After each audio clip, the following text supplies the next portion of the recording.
Good afternoon, good evening, and good morning. We are here for the very first inaugural qualifying session for the Clash at Daytona for the Signature ENASCAR Cup Series.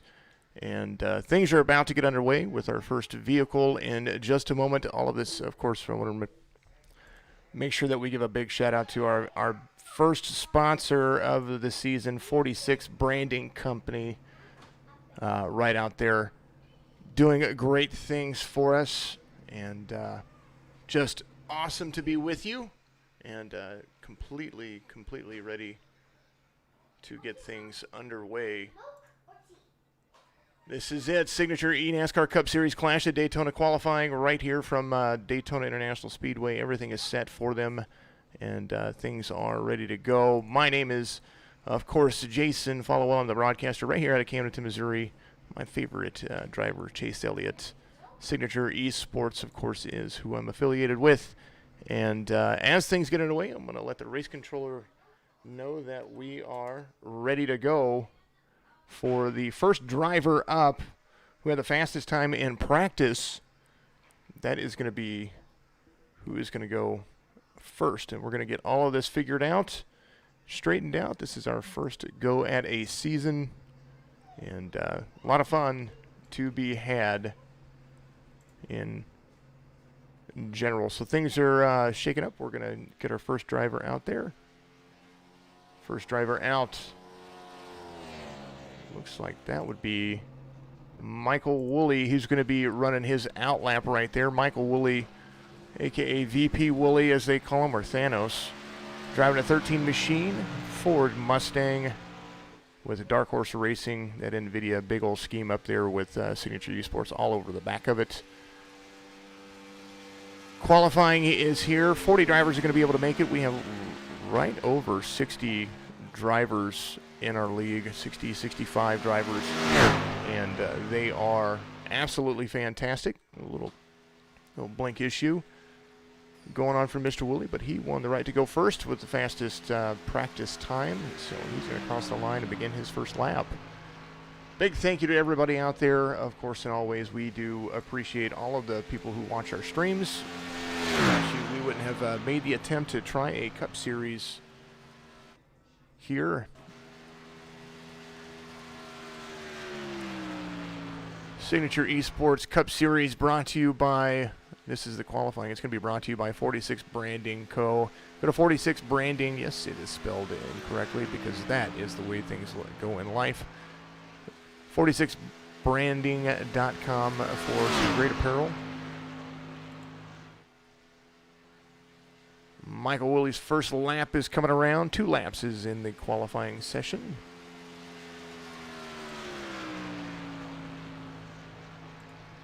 First lap for Michael Woolley, running the high line, 47.701 for him.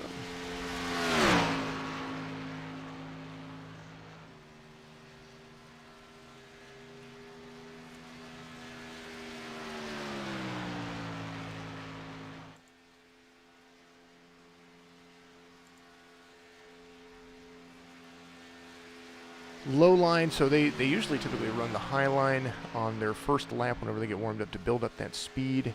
And then after that, the second lap is what runs everything. And that's when they run for their fastest line. Not allowed to cross the double yellow line. We do have Cup Series rules.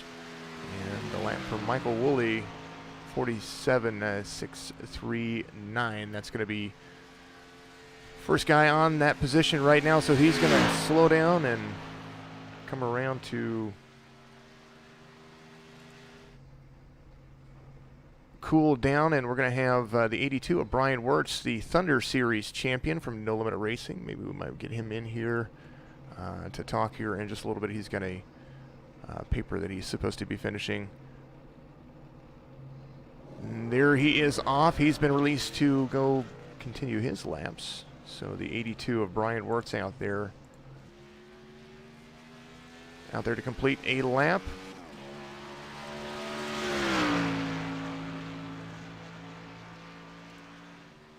Brian Wirtz out of the Michigan area. The number 82 doing a great job. of continuing league status for No Limit Racing. He's got a team over in the Thunder Series that he's going to be running Truck Series, and he's also going to be running in the Pro Series as well. Great days out there trying to keep up with everything. Shane Wyatt out there on Facebook, giving a big old arm. Jonathan Morrissey out there saying, "Go get it, Shane." The inside roll bar of Brian Works as he comes around to complete his hot lap. He is up to speed. Over that high line, you're going to see this right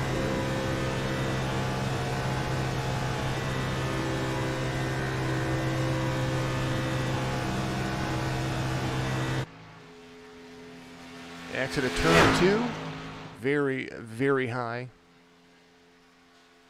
One of the guys that we look to contend with, another Dark Horse racer, Dark Horse Racing Team racer right there, Brian Wirtz, the 82.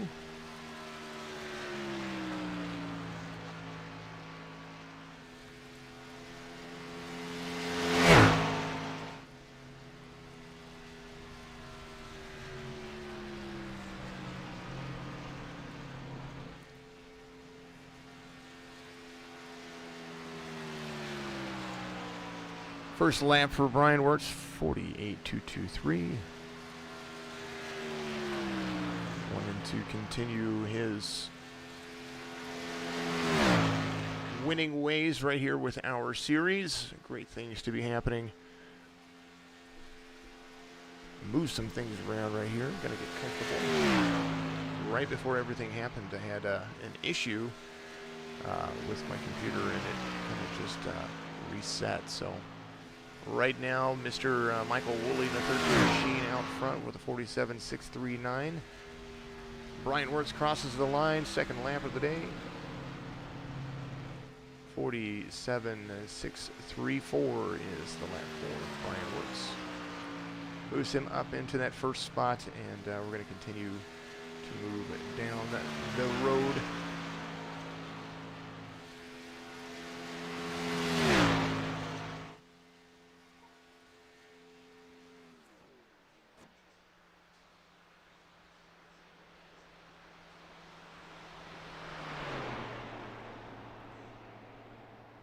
His cool-down lap is beginning, and next car that's going to be on the track is going to be the 41 of Matt Lovett.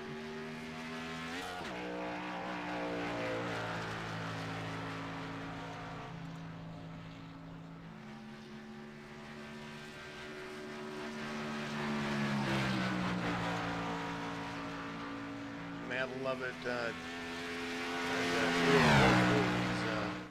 30 years old. He's driving that Toyota Camry right now. 24 years old, out of Bristol, Tennessee. Driving that Coca-Cola machine and completing his lap, his first hot lap. What's up, Jason? You got a copy? Good old Mr. Woolley completed his first lap, and I wanted to make sure I got him into the broadcast booth with me. Let me change the setting real quick so I can make sure that I can continue to talk to you without having to finagle stuff. Michael Woolley, buddy, how are you doing, and how was your first lap out there? Well, I'm already P2, so if that's anything to say about it. Early practice lap, you run really well at the Super Series, and you do a fantastic job of helping me maintain things as well. But I wanted to get you in the broadcast booth so that way we could sit down and chit-chat not only about our league here at Signature Esports, but everything else that we've got going on across just everything. And you're going to help me broadcast here very shortly, too, for the No Limit Series. Yeah, I mean, me and you, buddy. I mean, that's gonna be a good time. The Thunder Series. It's gonna be a dynamic theme. So lap 1 complete for Mr. Matt Lovett in here, and he is on his way to complete his second lap. Seems like the times are running just a little bit slower this time. We've seen 47 threes and 47 fours in practices. It seems like I don't know if there's more grip or if it's just a colder temperature, but dynamic weather in iRacing playing a big factor here. 41 of Matt Lovett. His outlap was a 48.17. He ran similar lines to you and Brian Wirtz. Yeah, definitely. Yeah, we 3-car tandem around the track for a couple laps, and I had already secured first place. Well, speaking of first place, currently the fastest lap on the track by 0.2 of a second over Brian Wirtz is a 47.632. Matt Lovett is now right there in the P1 position, so that moves you down to P3, which is fine. You'll be able to. I'll definitely back, Jason. All right, next car that's going to be up on the track, we're going to see the 105. They didn't give me a number. I feel bad about that. Mr. Denning. He is going to complete his outlap. Travis Denning is. I'm continuing to look at all the. I've got so much driver information. These guys did a great job of getting me all there. Travis, I can give you a little information about Travis Denning. Travis Denning is actually from the Quad City area, Sterling, Illinois. He drives the 56D in late model and dirt modifieds around the dirt local tracks around here. Well, right on. Well, Travis Denning, someone familiar with Mr. Woolley. He's driving a squirt machine. It's a paint scheme.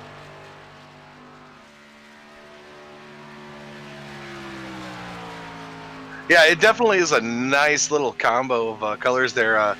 Squirt actually used to sponsor Rail Racing Online back in the day.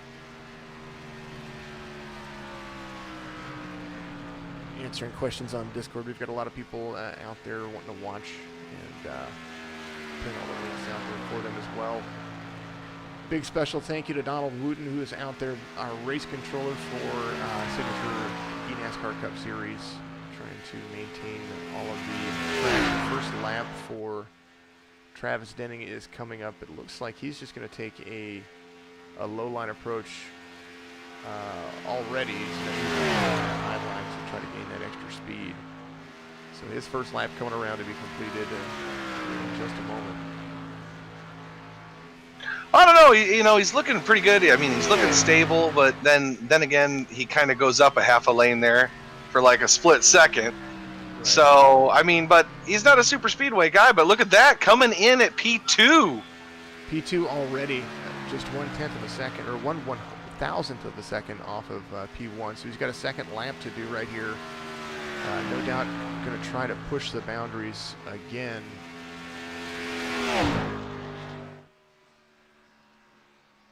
Being told. Is he being told to? He might be. I think that was P2 for him. I think that was P2 for him. It said his first lap was 3 minutes and some change. I seen that too. I think that was an iRacing. Oh, maybe he was supposed to get 2. Hold on a second. Well, his first lap seemed to be. iRacing does funny things, especially whenever you're race control.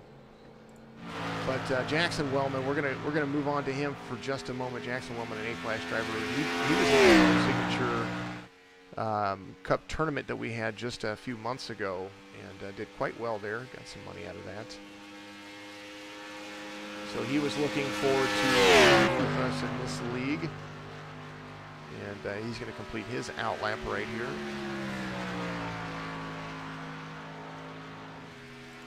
Jackson Wellman out of Carolina area, 019, or on his car, the 19W. Ran with us the other day, and he was a pretty solid driver. He got turned pretty easily. Wanted to talk about what we're going to be doing with our series here. So on Wednesday nights, we're going to qualify for our Thursday night races. We wanted to do it to qualifying just like the real racers do, and we wanted to be able to broadcast that and showcase all of these drivers, everything that they commit whenever it comes to all the hours they put into practice and driving. I mean, we've got countless hours already just getting the season up to par for all of these drivers, and he's coming around with his first iRacing says is baloney. 48.216 for his first lap, and he's going to go around and complete his second one. You see a long list of drivers right there. We have over 68 drivers. I had to look it up to make sure. 68 drivers in our league.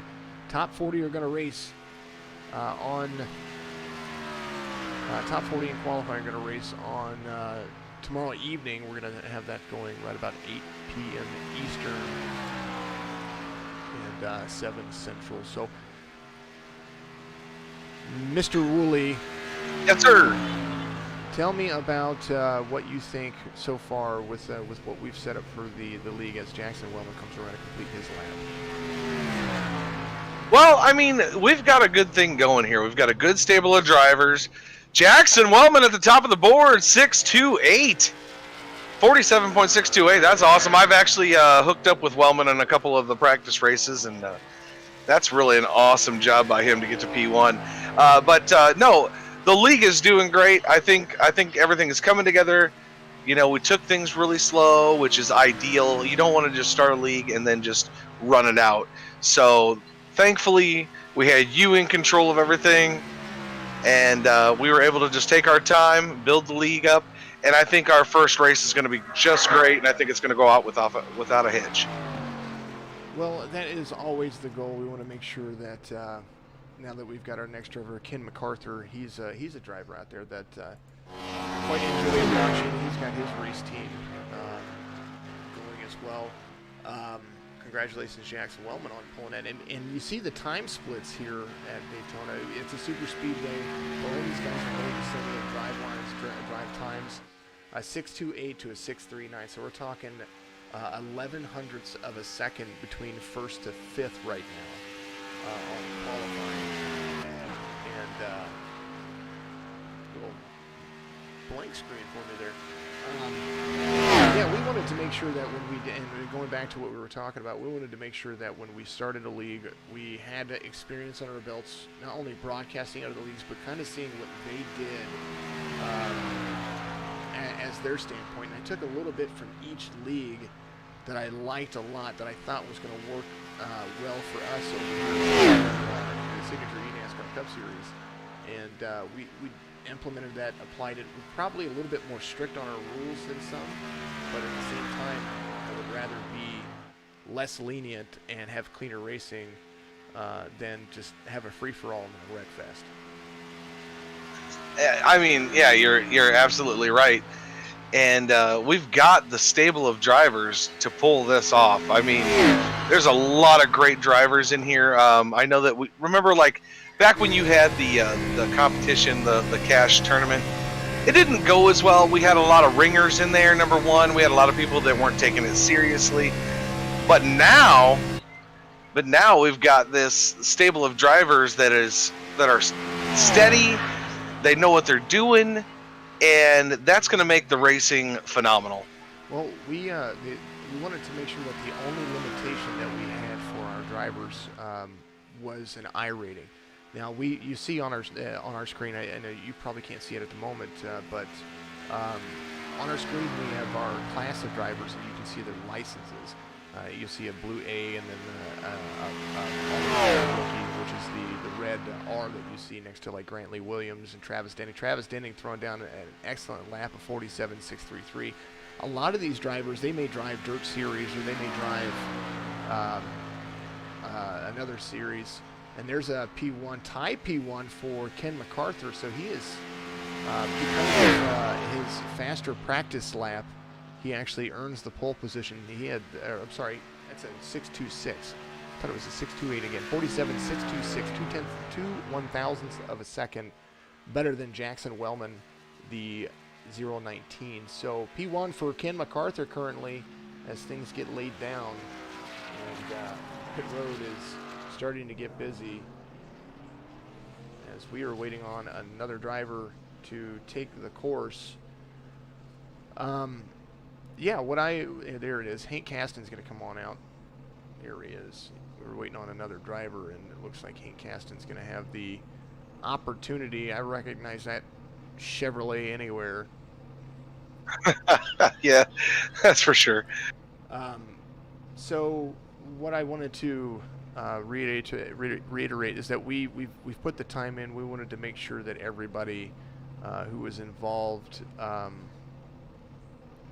took the time to be a part of what we're doing here, and we're very, very picky. We've even had to let drivers go pre-season to make sure that we gave us a solid, like you said, a solid stable of drivers. So I'm not seeing another car on the track. I'm trying to find out who is on the track. Yeah, I don't hear anybody out there, and I'm not being able to fixate on somebody that is out there. So, is it Hank Caston that's supposed to be rolling out here, or Hank is on the line on pit road? So I'm waiting to see who is out there. I don't have a number for him. I have roughly about 50 drivers loaded up right now, and 48 drivers loaded up right now, and I can't see. I think I'm in trouble though, Jason. I don't know if you noticed this, but Daniel the track, yep, the track is actually getting cooler, and that's why you're seeing these lap times get faster and faster. There it is. There's Daniel J. Helm right there. He is the one on the track right now. The 49 car. Thank you very much, Shane. I appreciate that. We didn't have it on our relative over here. He didn't show up. He didn't pop up, so I appreciate that. Jackson Wellman out there saying felt pretty good in qualifying on the 019, and we are more than welcome to talk about those guys. We've got Daniel Helm out there on the track completing. It looks like he completed his first lap, so this might be his second lap. Yeah, I think he's on lap two right now. He's at a 48.243 currently, all the way in the back there in seventh, and he's looking to make a good return right here. We'll see what the old 49 can pull off. And he looks like he has his grid on his paint scheme. Sometimes we see that occasionally. And all the way to, he's going to stay right where he's at, 47.661 for Daniel Helm. We know that Hank Caston's coming up right after he cools down his lap. The 5 of Hank Caston, Northwest driver, so he's doing a fantastic job of being a part of many leagues, especially the No Limit Racing Series, and then of course over here at Signature Esports. Big fan of Hank Caston. Won the very first race that I ever broadcasted for No Limit.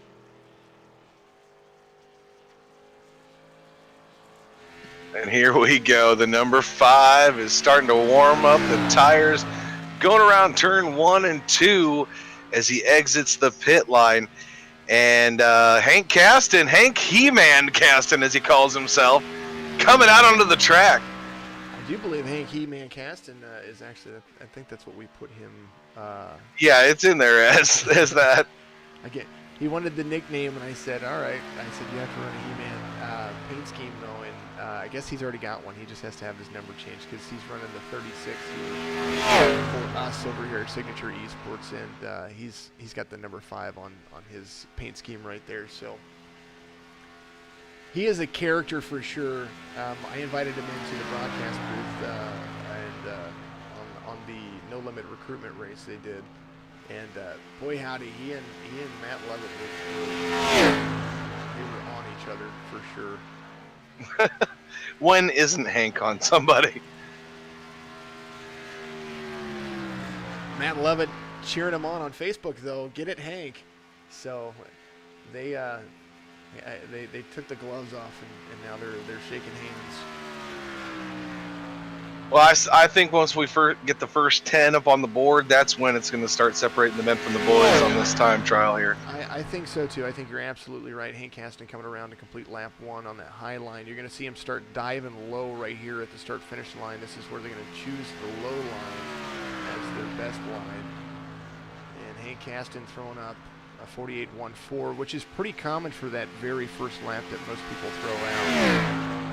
And we're starting to see. You said that the track temperature is cooling.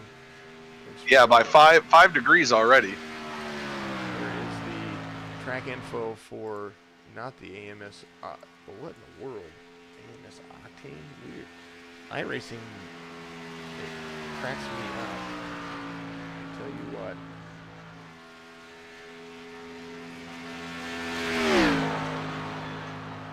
Hank coming around to complete lap P2 here. Not P2, lap 2. I don't know why I said P2. And we're going to see what he's going to chime in at right here. Only a 47.658. The track might start heating up again, maybe. I don't know. It was definitely cooling off. We heard chatter from down on pit road that the racetrack was actually cooling down by 5 degrees. But it looks like the times are starting to fall off a little bit more.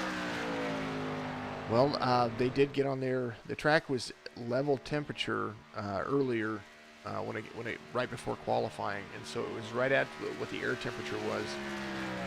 Because that's how iRacing sets it. Currently, your pole sitter right now, as we have 8 drivers in the books right now. Ken MacArthur, the '97 machine. That temperature is a big factor, wholeheartedly. Especially whenever you start getting into that lower groove. If everybody uses that lower groove, that thing's just going to heat up and blister and give grip. But we might see it fluctuate too as drivers run and more grip is laid down. I agree with you there. I don't know what Don was yelling at me down there in race control to come down. I don't know. Is he on the track or something? Don shouldn't be on the track. He should be running. He might need some help. So you give him a little help. And I'm gonna go down. I'm gonna go down there real quick and see what he needs. I will be right back. No problem. The 47 of Kaysen Harnish out there, running his out lap on the backstretch. Kaysen Harnish, an A-class driver, back for blue on his paint scheme. And as his driving abilities improve with our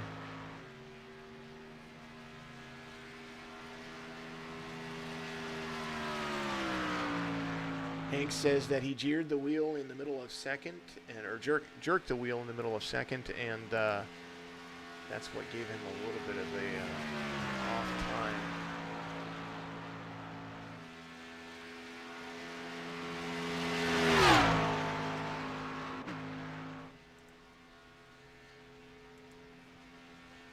Hank cast in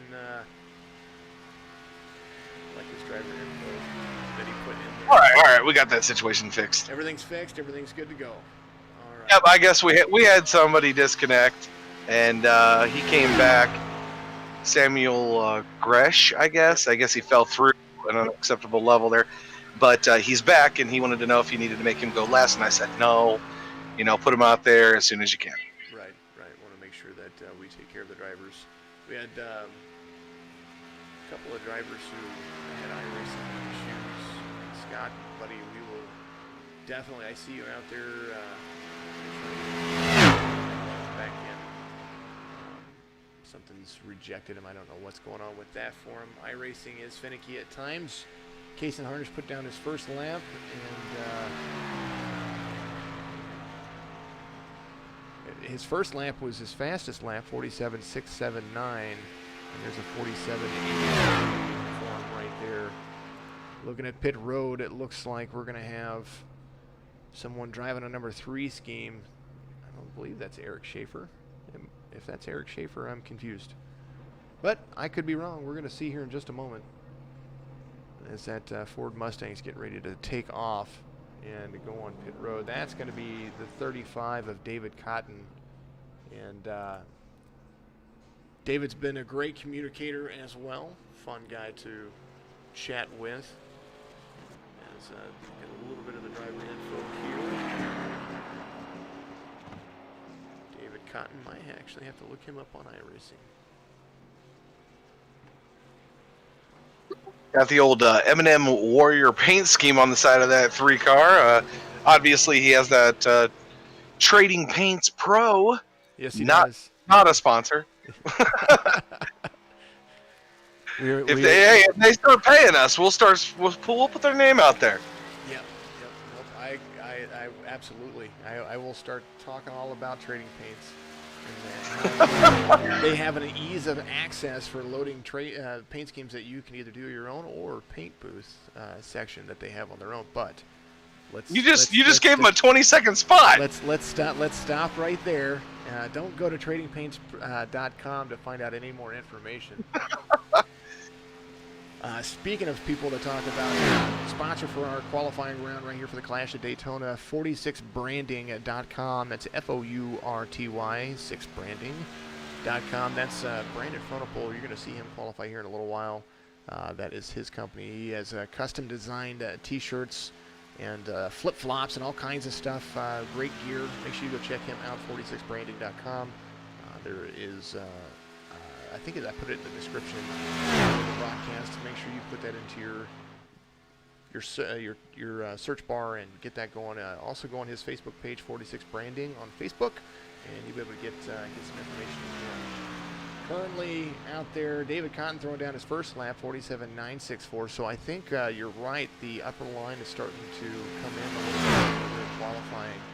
But he just seems, David seems like he's just running that middle line. He's given just a middle line race right there. Well, it's kind of what we've seen Travis Denning do. Travis was in the middle of the track, not the high side, not the low side, but he was about a lane up from the bottom. And I don't know if that's something that we're going to see more of the drivers do as we go, but Travis Denning pulled in a really awesome lap. I mean, he's still sitting at P4 at 47.633 with that midline run.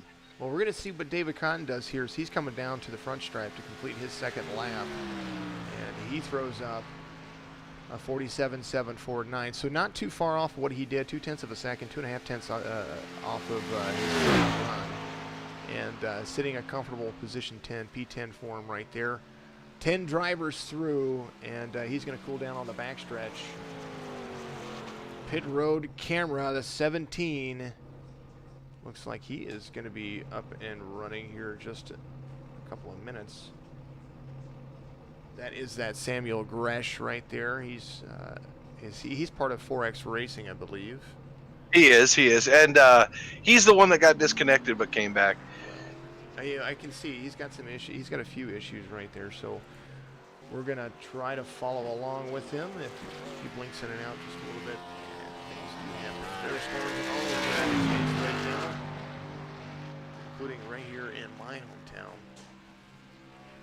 Did you get any of that rain? I know you're a Missouri native. Did you get any of that rain earlier today? Not really. They said it was going to, but it never did. Oh, well, we got a nice flood of 6 inches here, so. Jeez. Yeah, that's quite a bit. Has he even started his lap? Because I don't see him out there. He's out there. He's in turn 3. He's on his warm-up lap right now. Samuel Gresh, B-class driver. There we go. He got a little flicker right there. Drives a Chevy Camaro. He's with Team IMC out of Staten Island, New York. That's it. He's having issues. It's all right. He's definitely having issues. We're gonna let him run his lap, and while we let him run his lap, let's answer some of the stuff out here on Facebook. Got some questions out there? Well, let's see. Big Shafe. Oh, hold on. We've got a whole lot of chats going. I've missed quite a bit. There's probably no way to race control. Oh, that's Logan Slavoski. Fredo's League. I mean, if you tip money, there's possibilities. I'm just saying. I always take donations. Anyway, Big Shafe, Eric Schaefer out there. Go Hank, go. Samuel's first lap of 48.193. Looks like his connection has stabilized a little bit better. There he goes. I see him a little bit better right there as well.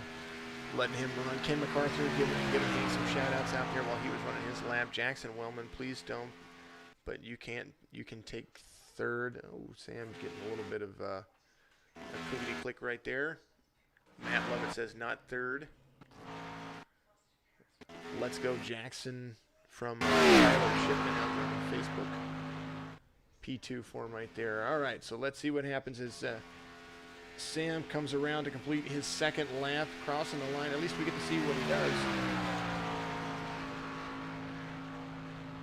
pulls out a P10 4.7723 for Samuel. He beats out David Cotton by just 2.2 of a second. And you have to go back to. You're having a problem with those decimal points, aren't you? I have to go back to math class today. Normally, I'm just talking about, all right, well, you're 0.2 of a second. There's two car lengths off as we're broadcasting. Now I'm actually looking at the full qualifying times as we look at the 55 takeoff on pit road of Mr. Sanchez. Sanchez was a fun driver to work around with as well. Joe Sanchez, very, very stable driver. That Pennzoil Chevrolet getting his warm-up taken out there. Well, I mean, you know, the Pennzoil Chevrolet paint scheme looks great on that car. Hopefully he doesn't drive like Ward Burton, though. We'll see. Possibilities there. Drive more. Let's see, who's been driving it here recently? That's Keselowski, right? That's who's been driving. Yeah, I believe so. And then before him was, man, I can't even think. Keselowski, and I know that, man, starts with a Matt, just came back. Kenseth? Kenseth, yeah, he drove it. All right, out lap complete for the 55 as he's coming around on into turn 2, using that high line to his advantage to gain that speed.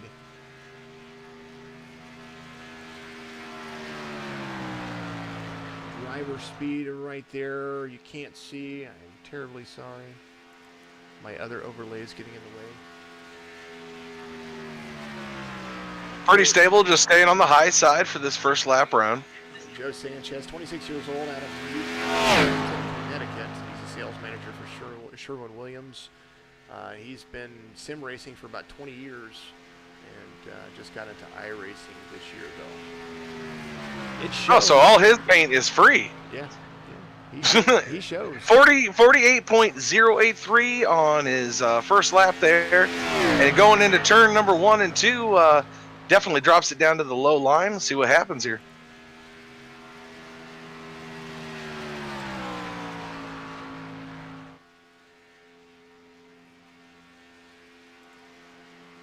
I tell you what, man, that thing's on the straight and narrow. He's just going straight as an arrow, man. Solid driver here. Whenever we were running practice races, I had the fortunate opportunity to get behind him. He can hold that car and take especially here at a super speedway, he can take a push. He can take it to the rear bumper and hold it in line, and you can run 202 with him. Joe Sanchez comes up 47. Not even surprised. 9.4. There's your pole sitter. Currently, we're still underway qualifying for the Clash at Daytona for the Signature ENASCAR Cup Series. Yeah, I'm not surprised whatsoever on that one. I mean, his car didn't waffle at all. He didn't move like an inch up the. That's an AI driver. I swear to God. No, it was Joe Sanchez said he's been sim racing for about 20 years, so that right there could be the reason why he is as good as he is. Patrick Mush is your next driver out. He's doing a great job as well. He ran at least 3 races that I know of.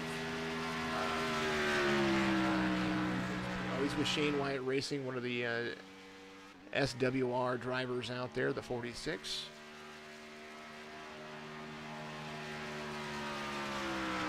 Any information on Patrick? I don't have anything. Other than he's an A-class driver and using that high line to his advantage. He's got a solid stable of teammates with Shane, the SWR. I've been very impressed with that team. It's Patrick Moosh? Is that how you pronounce it? Moosh, yes. Douglas Carlson says the 86, the 3, and the 56 have formed the Drinkin Brothers Racing. And the 56 is the team owner, Michael Newbrow, out there. Like that guy? Ethernet is not helping from Big Shave, yes. We were trying to figure out what was going on with his clipping, but things are good.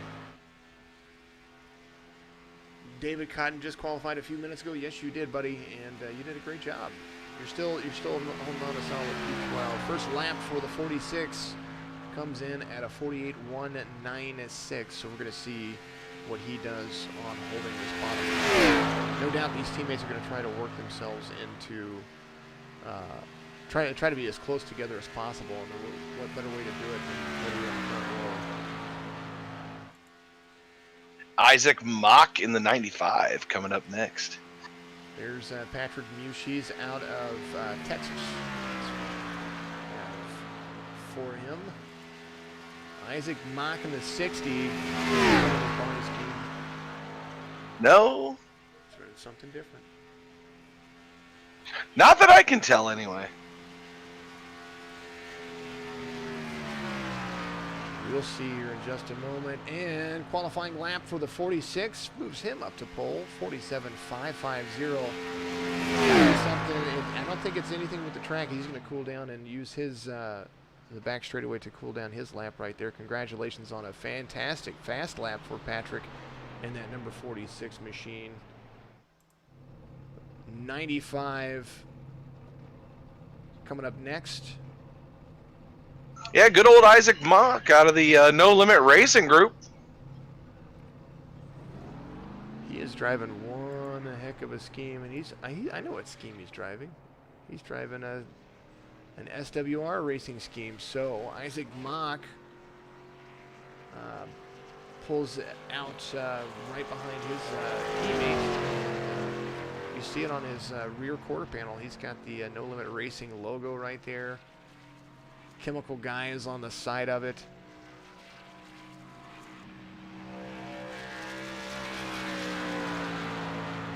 Live qualifying still underway right here from virtual Daytona International Speedway. We are going to run a 25-lap clash tomorrow. So it's just 25 laps. The winner of the clash is going to get the pole position for our first race of the season, which is going to be next Thursday, our first official race of the season. And that will be at Daytona, 50 laps for our inaugural season go-getter. Patrick Muse coming in and running his first lap. Sorry, not his first lap, sorry. Isaac Mock running his first lap, B-class driver. Kicking butt, taking names. That high line, of course, that is, you're going to see that quite a bit.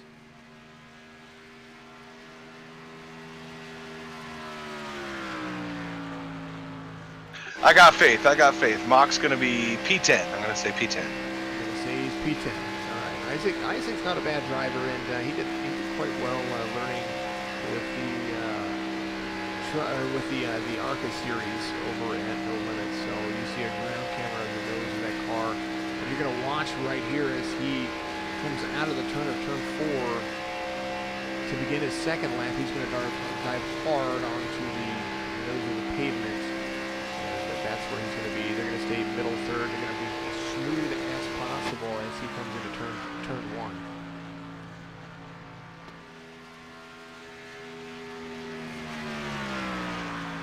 Do you believe, Mr. Woolley, that running a similar highline time, 48.176? So I don't know. You might be right. Yeah, I mean, he might go ahead. He might run a 47.6. I think that's right on. Yeah, it usually is a 48.140 to 48.176 as we're seeing right now. So I mean, logic would dictate he's going to come in at a 47.6, but I don't know. Oh, 47.561. Look out, Isaac Mock. P2 for him right there. Look at that. That was and he wasn't hugging the line as normal as most people would. And he pulls out a P2, 47.561, 11 tenths slower than the race leader. Pit road is busy, and here is their other teammate. Last but not least, out of that, I think he's got 3 or 4 drivers on the SWR racing team driving the Toyota Camry. Shane Wyatt's going to be up next, the one machine. He is driving the Rich Marr Florist vehicle. As you see the 95 come around. Shane Wyatt, very impressed. 15-year-old driver. And this kid has got something. Race car. All right, I've got a question. I've got a question to ask. Now, when you came up with the name Signature Esports, where'd you get that from? Okay, so I own Signature Media, Jay's Signature Photography. So I'd look at Signature as, in my original slogan whenever I started Jay's Signature Photography, which was my very first business that I ever ran, was to put your mark on the world. Well, your signature is your mark on the world. You sign your checks, you sign contracts with it, and I thought that a photo was more of a signature than your actual signature. And so Signature became my way of life. And everything that I do makes a mark on the world, and so I've named everything that I do Signature. I like it. I like it. Now, the reason I bring up that question is who names their racing stable after himself? I mean... And it's nothing against Shane, but, I mean, you could have come up with something cool, but no, it's just Shane Wyatt Racing, which is, it's okay. Don't get me wrong. I wouldn't name my team after myself. Yeah, I don't get me wrong. I've Penske Ford. There's the Roger Penske, but he makes a ton of money. he's the guy, and we're not dogging him. We just know that he's a really good racer, and he's going to give everybody some fits later on. That's for sure.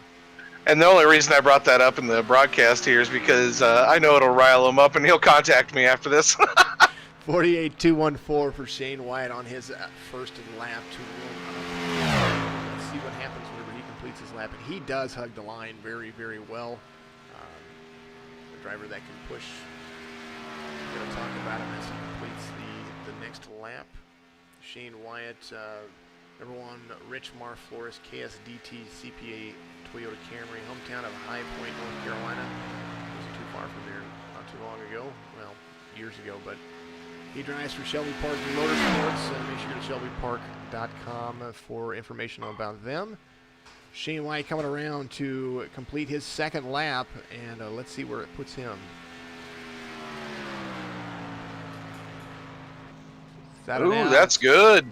P3 right behind. So teammates all 1, 2, 3. So 46.95 and the one of Shane Wyatt.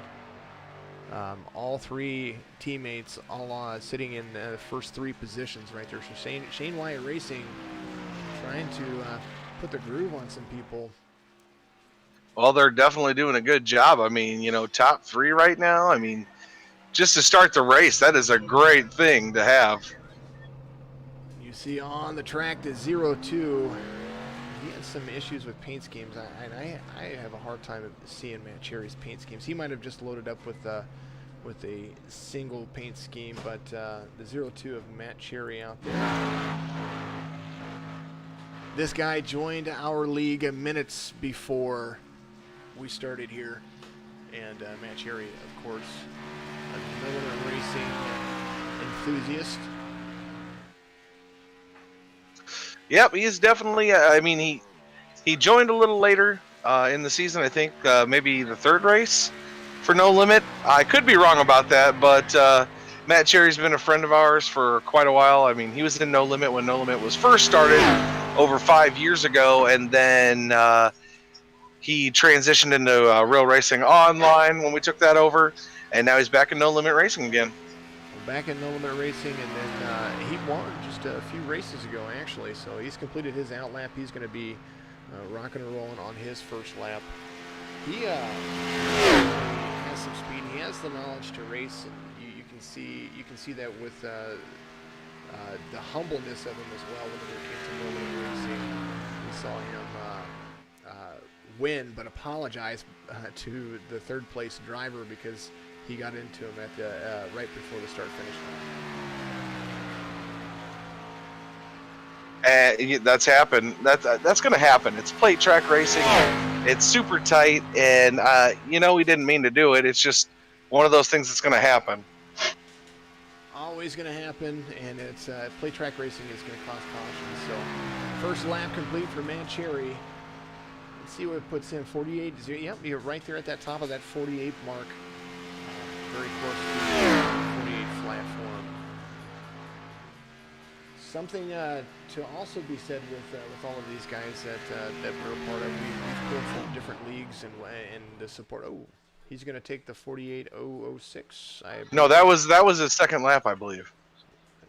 When it something about when you start behind the start finish line, like if you come up and cross the start finish line. Oh, gotcha. It's something's messing up with iRacing. It doesn't calculate it right, but that is his lap 2.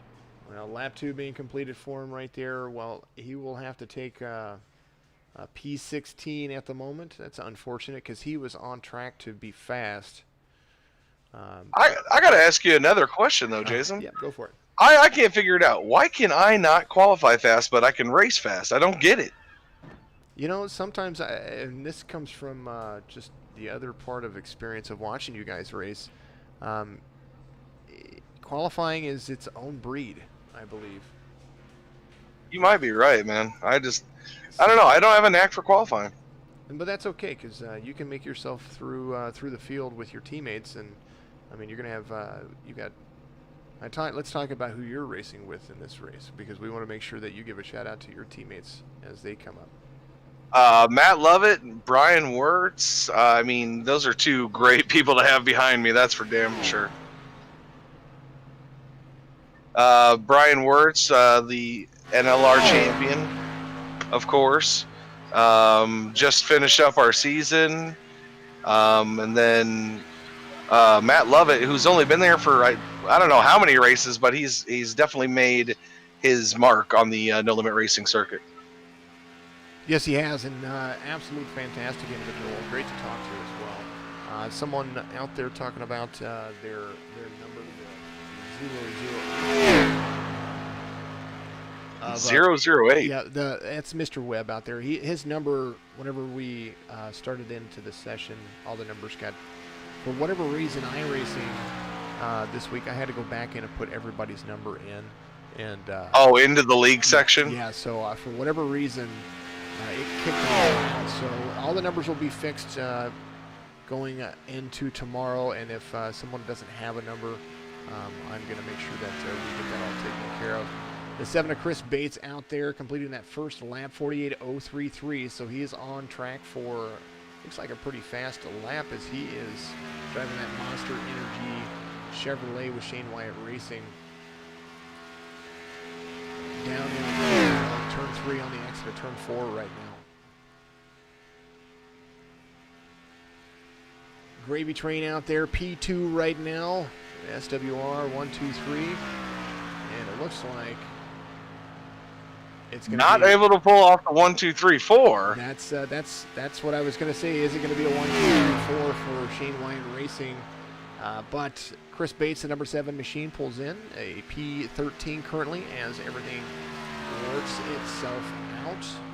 We are 17 drivers in, and get several more that are still. We've got some that are going to be late arrivals. We're going to see them a little bit later.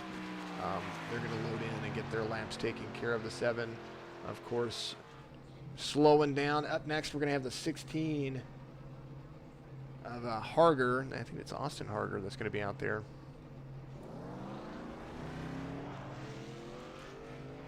And he is on his way out. A-class driver out of Indiana. Here. I've loaded up some really cool new graphics and overlays and fun stuff. But Austin Harger out there, he's going to run his lap. P1 right now, still Patrick Mush with a 47.550. We still have not seen a 44 or 47.4 yet. That is highly surprising considering that's usually what I run. 47.414 is my average when it comes to running at Daytona. You know your average? I do, because we run a lot of Daytona races when it comes to like pickup races and trying to find these guys. Yeah, I do. I know my Daytona average. I figured it out. I wanted to figure out what I was doing and compare it to everybody else. I'm very methodical.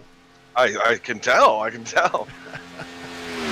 Look, what is that? A bulldog on the side of the car there on the number 16? This is Bulldog Sports.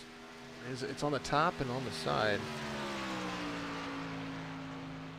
BulldogSports.com, I think, is what it says.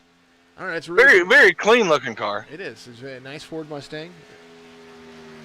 We're going to go up and we're going to take a look at. Does Austin have? I let all these drivers tell me about themselves. Austin Harder, the number 16. Hastings Motorsports, actually, he's part of that team over there. 32 years old from New Haven, Indiana. He owner of Bulldog Sports Cards. That's what it is. Bulldog Sports Cards and Collectibles. iRacing for almost a year. Favorite real-life track is Eldora. And his favorite series has been the World of Outlaws Sprints. So Austin Harger, 47.696 on his first lap. He's going to go and complete that backstretch run.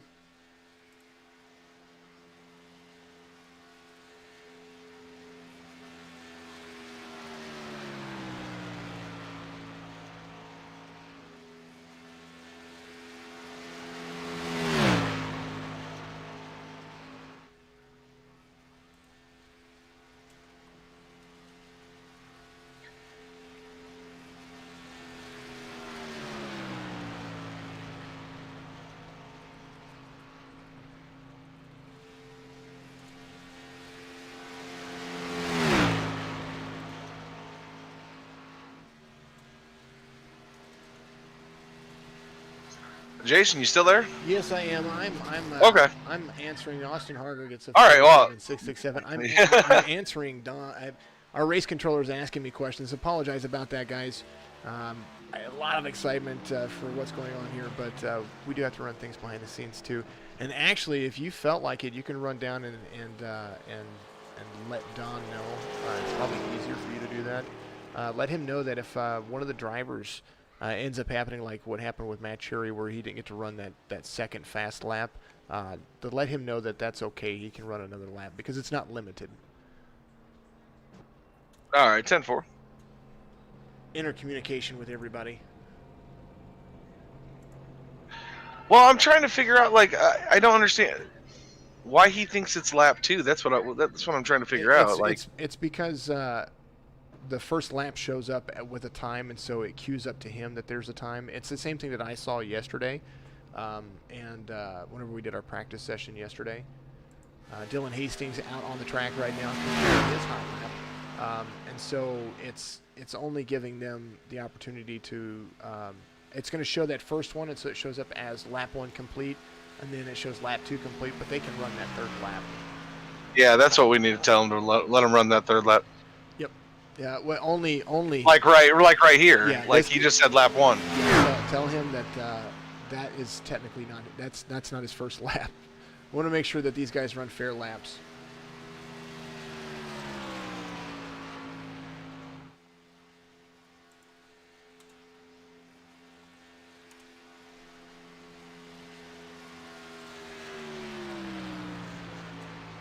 All right, the 9 of Dylan Hastings out there.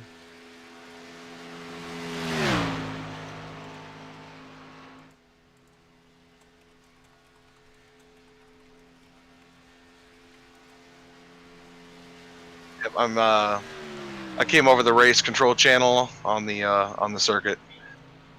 Sounds good. All right, Dylan Hastings out there. He's completing that first lap. He's going now completing his second lap, and going to continue to run that low line. I did go ahead and tell Don to let Matt Cherry run his lap again because he was. That's only fair. Yeah. We want to make sure that these guys get those 2 clean laps in, and we can't limit that. They have a warm-up lap, then they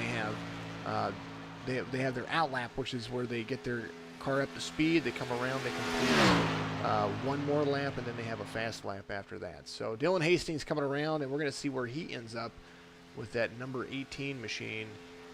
And he is currently P16, so it didn't take much off of him.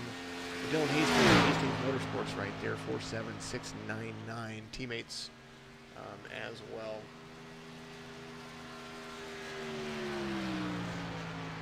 Thank you, Mr. Klinger, for listening to the broadcast out there. I'm quiet on stream. I thank you. I appreciate that. I try to keep myself a little lower than everybody, but at the same time, I want to make sure that I am.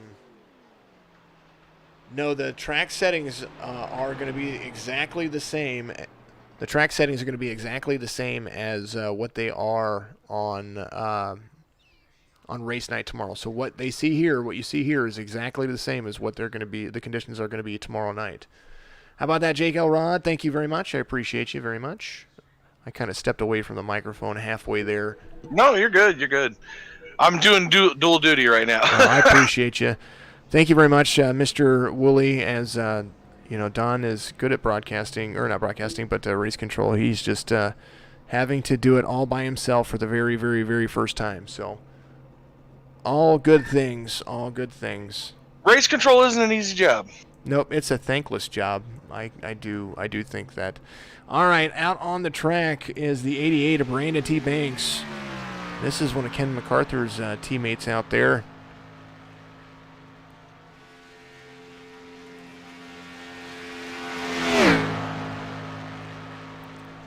Oh, man, excuse me. The 88 of Brandon Banks. A little information on him. We do have that. Appreciate you guys out there very much for watching, continuing the stream, continuing to chat. Keep doing so. Make sure if you're on Twitch, hit that follow button. Go down and donate to the cause. PCs for drivers. Big things coming with that. One very, very lucky recipient so far. We've got 2 more in the process of being built. And yep, that's what we're doing. So we're gonna make sure things with drivers for PCs takes off. Brandon T. Banks first lap out, 48.058, so that common line being ran.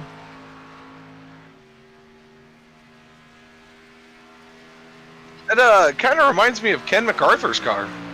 Yeah, they're teammates. Yep, absolute Oh, teammates. okay, Yep. so that makes sense. Yeah, All-American Motorsports, 39 years old from Myrtle Beach, South Carolina. He's been iRacing for about 5 years. Driving that Chevy Almost Camaro. as old as me. He almost got me. Almost. We're some old guys out here, right? Oh, man, I'm telling you, I feel it right now. All right, Brandon Banks coming around onto the front stretch. Lap 2 to be completed. Let's see where he puts himself. A nice lap puts him up there, P13, 46, and that's a qualifying lap from the very beginning. So maybe the track is changing just a little bit as things get to be ran. So nice little lap for Brandon T. Banks and the number 88 machine with the All-American Racing Team. On pit road, we've got another All-American Racing machine. Looks like the number 11 is going to be coming out. The number 11 of Matt Roberts. On his way, lots of chrome. You can't go wrong with chrome, Jason. Far from it. I mean, I've got chrome machines everywhere. Matt Roberts, Chevy Camaro driver for All-American Motorsports, another 39-year-old from Oregon. Currently has been serving in the Army for 22 years, so hats off to you, my friend. Married with 2 kids, and here to have some serious fun with everyone. He's been iRacing for about 4 months. So hats off to you, our veteran of the day right here, Matt Roberts, and All-American Racing Team. Most of those guys are all veterans over there as well. I did create a paint scheme for a good friend, Ken MacArthur over there. Big shout out to him for asking me to do so. Donald Wooten asking me questions.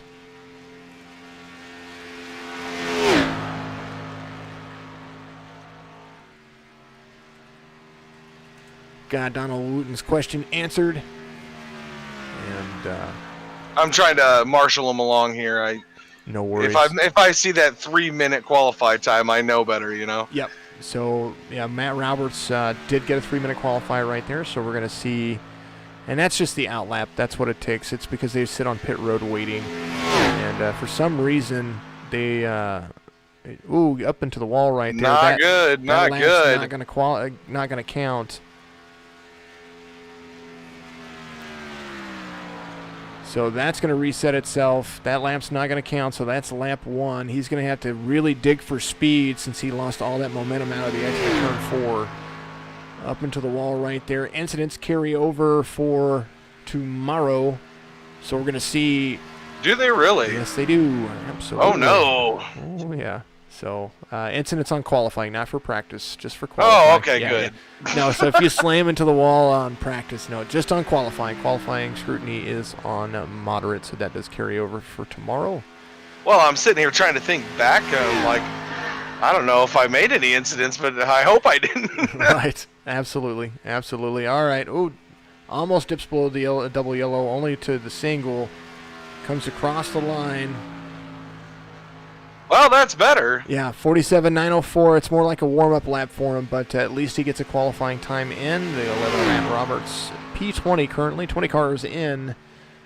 Actually, 21 cars in. Matt Cherry is the only car to put in a slower time with the 0-2 putting in. He only had one lap, though, unfortunately, so we're going to let him go back out there and do it again. Yes, we are. So very, very shortly. And then I believe we had one or two other drivers. Was it David Cotton that had that issue?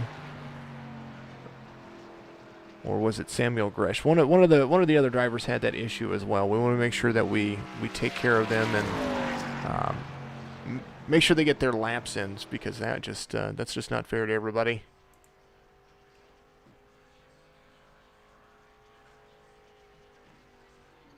Keith Todd. Out on the track, the 009 Mountain Dew Ford Mustang. Hitting the track right now. Keith Todd, a good racer. I actually got to have a nice little chat with that guy before. He's got the 009. We're going to get his stuff situated. He doesn't have social media, so it's kind of hard to communicate with this guy. So I do through iRacing. So it's like email. I gave him the 009 of Keith Todd. You see your top 3 right there. Patrick Mush, Isaac Mock, Shane Wyatt. This guy is a rookie driver, but I tell you what, he's been racing in other series and has been killer. Has worked really hard to try to get his I rating up as well, because he started and didn't really take it that serious. And as he did, he started building that stuff back up. So strength of our field right now is a 16.05, so that's not bad. That's almost second split. Or just, actually, that would be second split. So good drivers, and everybody's just going to take what they learn here, and they're going to apply it to what they do. And that's the thing about leagues that I like. A lot of people sit there and they're judgmental about drivers that don't go and focus on their I rating or their class, but they go out and they run these leagues like they're standing still. It's all different breeds here, Jason. That's the thing. I mean, I know a couple of the drivers actually don't have any social media, and it's crazy. Like they're just bad fast. I mean, it's like they live in like Amish country or something, but they come in here and they're the speeding bullet. Well, Keith Todd running his first lap at a 47.632 for P8, and so I mean, he's crazy fast. He can run a qualifying lap now. That all goes out the window tomorrow, though, because once everybody's nose to bumper, that's going to be a different situation. That's for sure. All right, Keith Todd, staying away from that double yellow line, coming down to the split. Let's see where he ends up. Second lap puts him at P5, so 47.624 for Keith Todd. Second lap was faster. I thought it might be a little bit slower because of how fast he ran that first one, because he used the middle line like some of the other drivers we saw doing. Right. Rookie driver doing a great job. Keith Todd he is at an I rating of 1350, so he's not doing bad. He's right there in the middle. So Keith Todd, congratulations on a good lap there. Moving on, we're going to see the 22. Clint Leatherwood. Yes, sir. Clint Leatherwood in that Ford Mustang, that Money Lion Ford Mustang. What is that, a stock company? I think Money Lion's one of those pay-for services. Elaborate for me. I'm not sure. Like I'm old. like PayPal and stuff like that. Like the cash check, like checking a cash, those things. Yeah. I think that's what it is. I've seen commercials for them in places. It's not like one of those one that you have to pay back like 385% more, right? I don't think so. I think that they are specifically geared for the debit cards and stuff like that, and the pay services. So Gotcha. I'm not going to give them any more airtime than I have to, because I'm not really sure. You know. We're just making it up as we go now. Yeah. But he has Bass Pro on the back. I do like Bass Pro. There you go. Little wall tap right there. That won't count against him. He should be able to complete this lap. Thank you, everybody out there, for continuing to watch on Twitch, Facebook, and YouTube. Make sure you hit the like, subscribe, share, and all that stuff. Start a watch party on Facebook. That actually generates lots and lots and lots of stuff. Make sure you hit the hearts and reactions and wows and cool stuff and so on and so forth. Clint Leatherwood, a C-Class driver. I want to make sure that we mention as much information as we can about everybody.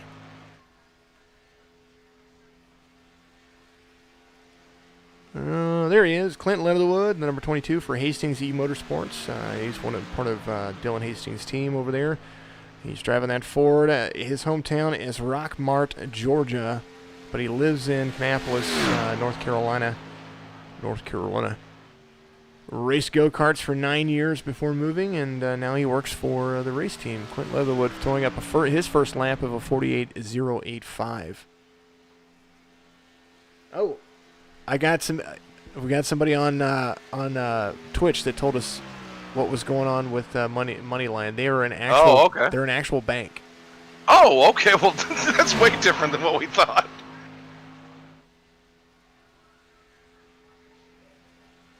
Thank you, Pop, out there. Robert Butcher, who's a.k.a. Jason's boss, as Clint Leatherwood comes around, completes a P5 position. Nice lap for him there, 47.611 for him, so it knocks Keith Todd down a slot as he cools down on the backstretch right there. Looks like we're going to have another Ford out right behind him. Looks like the number 20 is going to be starting their qualifying lap. Oh, it's an online bank, no physical location. So so kind of right, we were kind of half right there. Well, I mean, 50-50 chance. I like 50-50. We do that. We do like 50-50. Flip a coin and call it good. All right, the 20 of Ryan Wilson out on the track to complete his hot lap. Ryan Wilson, I mean, I don't know too much about this guy. He's got another, what is that, another Pennzoil car? No, it's not. Quincy's. Quincy's is on the car. Is that like a sub place? I mean, that's there's Quiznos. That's Quiznos. Never mind. Let me back up there and not talk about that. All right. Let's see. Just trying to see if I had any information on Ryan. I do. Ryan Wilson, another Hastings Motorsports Ford driver, 32 years old, from Fort Wayne, Indiana. He's been racing since he was 5 years old and 3 years on iRacing. My papa out there, Robert Butcher, a.k.a. my dad. I say Jason's the boss, but he's my dad. He's out there. He says he's trying to get his Windows reinstalled on his computer. He had some driver issues, and wanted to reset everything and get everything back up and running so that way he can be a part of the Signature ENASCAR Cup Series as well. Big supporter of mine. Love that man to death. The 20 of Ryan Wilson on his way out onto his lap. Let's see, he's in turn 3. He's not quite running up as high as most. He's kind of running the line that I do. I kind of straddle that upper white hash. Yeah. And then he's cutting down to the low side. Let's see if he stays with it or if he's going to come up off of it again. He's going to go back to the middle line, almost 2 car lengths up from the yellow line. 48.049 for that first lap for him. So you see him's about 3 feet off of that yellow line, about a foot now. Virtually. We're going virtual feet. Top 3 of your teammates out there, go SWR, absolutely. Twitch is blowing up, appreciate it. Tyler Stillwell is who he is. Tyler's telling us what was going on out there, by the way, with Money Lion. Appreciate you, buddy. Well, if Twitch is blowing up, then is it time to put out my handle? Yeah, by all means. By all means, we want to make sure that you follow this guy, Mr. Michael Woolley. Go ahead, buddy. Hey, man, we're just trying to get up to 100 follows over on Midwest Maniac on Twitch. I always do goofy stuff. You see me in the full race suit during Bristol. I mean, I did all that stuff, and we always have fun on my channel. So if you're on Twitch, twitch.tv/Midwest Maniac. And I'm broadcasting with the Midwest Maniac starting Tuesdays as soon as the No Limit Racing Thunder Series gets back underway. Ryan Wilson with a P13 47.649, and another driver coming out on the track, the 86 of Douglas Carlson. Full Chase fan. It ran as hard as you could out there. Well, I tell you what, keep yourself going. Make sure that if you are following me on Twitch, put your Twitch handles in the stream. Go on my Facebook page, go to Signature Esports on Facebook, and put your Twitch handles in there as well. If you do that, give me a like and share. I will follow every Twitch channel that you put out there. Definitely. We'll definitely follow everybody. And then we'll make sure that we get all of our drivers to follow you as well. Dinkin Flinken, which is Mr. Donuts, our Alabama's finest. I can say Dinkin Flinken now, but I can't say Alabama's finest. That's terrible. Douglas Carlson out there on the track. I had to, and I did make that commercial for him, so we're gonna make sure that we hit them up. He's got to tell me which race he wants our Chinese restaurant to be a part of. War Eagle out there. Let me ask you, is he here tonight to qualify or not? He's supposed to be. He said he was going to probably be a little bit late. But then again, he might be working nights again as well. So. We got to give him a little bit of a backstory here. I mean, as we're watching Douglas Carlson, of course, not to take away from Douglas at all. Douglas is a good driver. See, he's got the awesome red versus blue paint scheme on the Chevrolet Camaro. I believe that started back in the Halo days. Yeah. Well, something about Douglas though, real quick. He's 33. He liked the title of vet so much that he did it twice. He served his country and then animals in the community. So he's been iRacing for 2 years, and he's out of Minnesota. Oh, very nice. Well, so to give a little backdrop on Bradley Jacob Dunson, who is Dinka Flinka. He runs the Dunkin' Donuts car. He is a police officer in Alabama.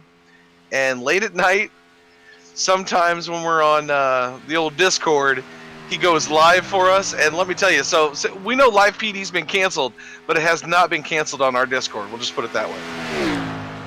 Complete fun, and all it's usually just like it's when he's driving around, and he has to do a business check. He's just he wants to make sure that he keeps up on the news with esports. So Mason Yost, buddy, you are good to go. Make sure that. If you can get out there, you can give it a shot. We've still got some time left for qualifying. We've still got several hours up on the session. So those who haven't been able to qualify will be able to put in a qualify lap after the broadcast. So not a big deal.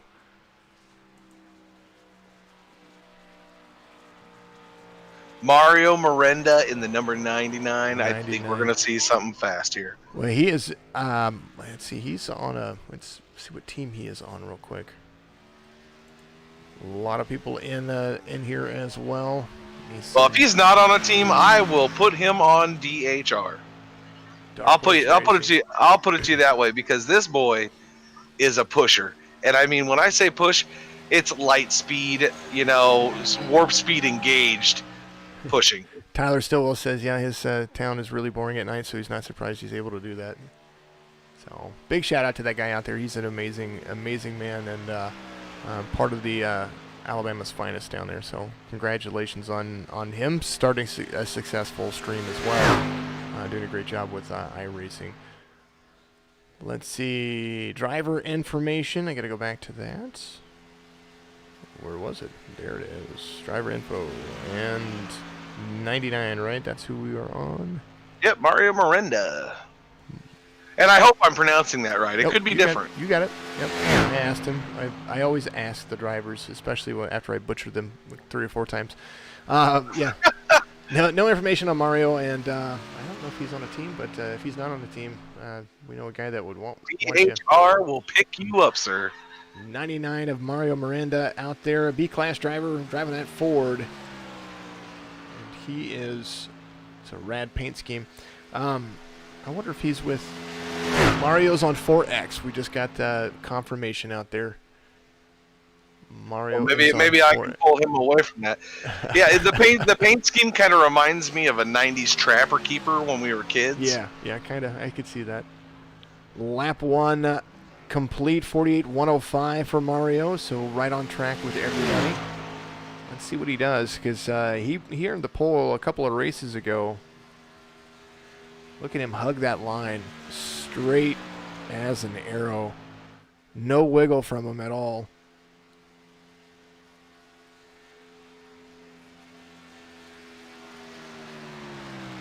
Gyro cam for him, as you see. Look how steady his hands are. My goodness, he is barely. He's probably got more force feedback going on than anything. Mine is set at 20.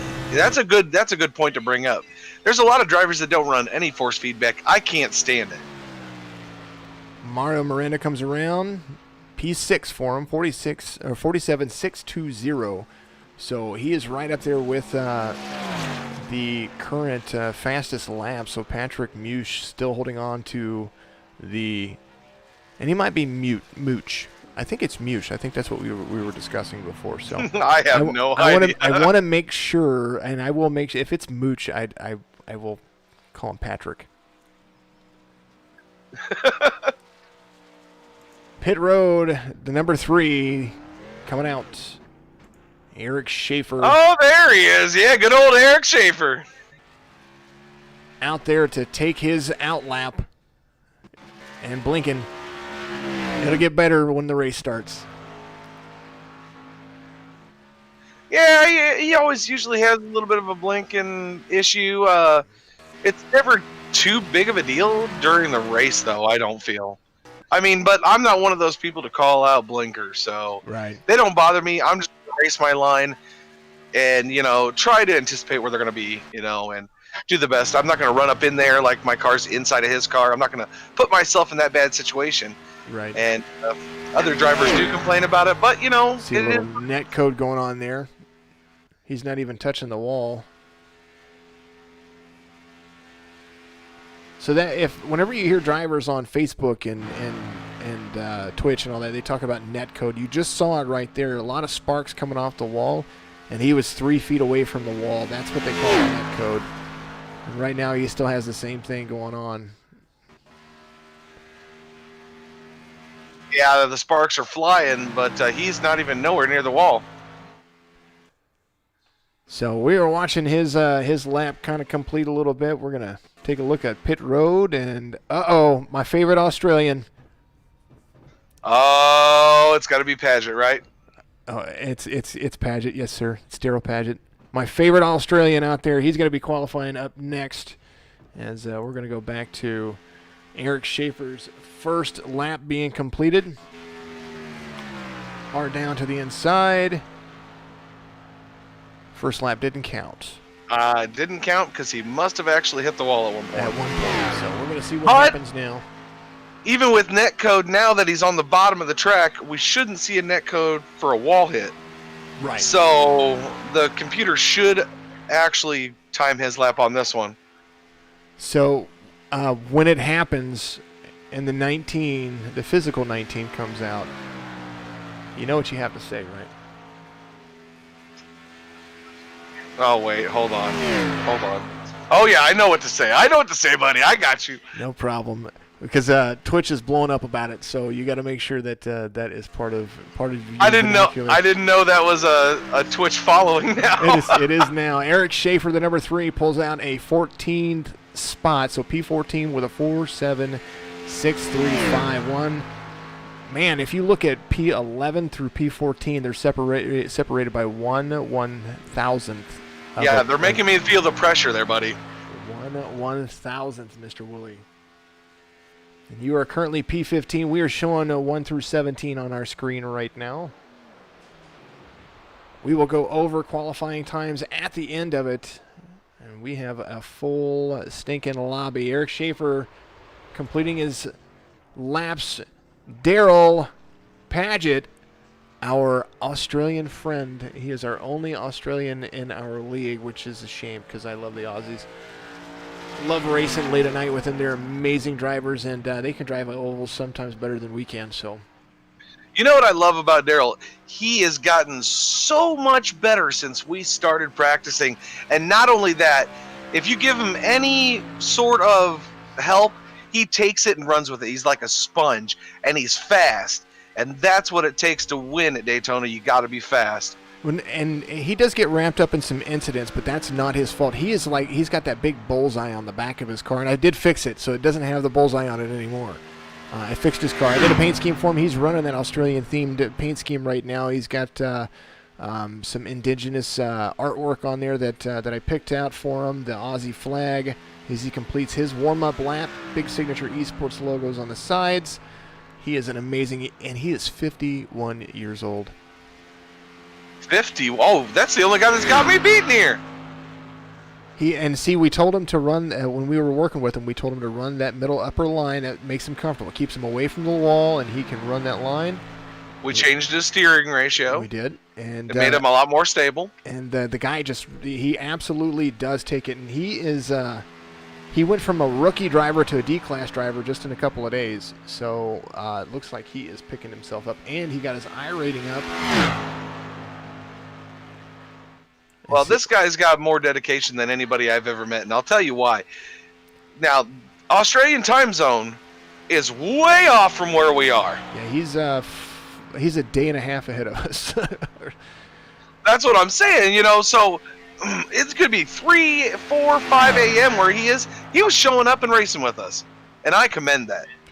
The guy is amazing. He gets home, gets dinner, and then sits down and races with us.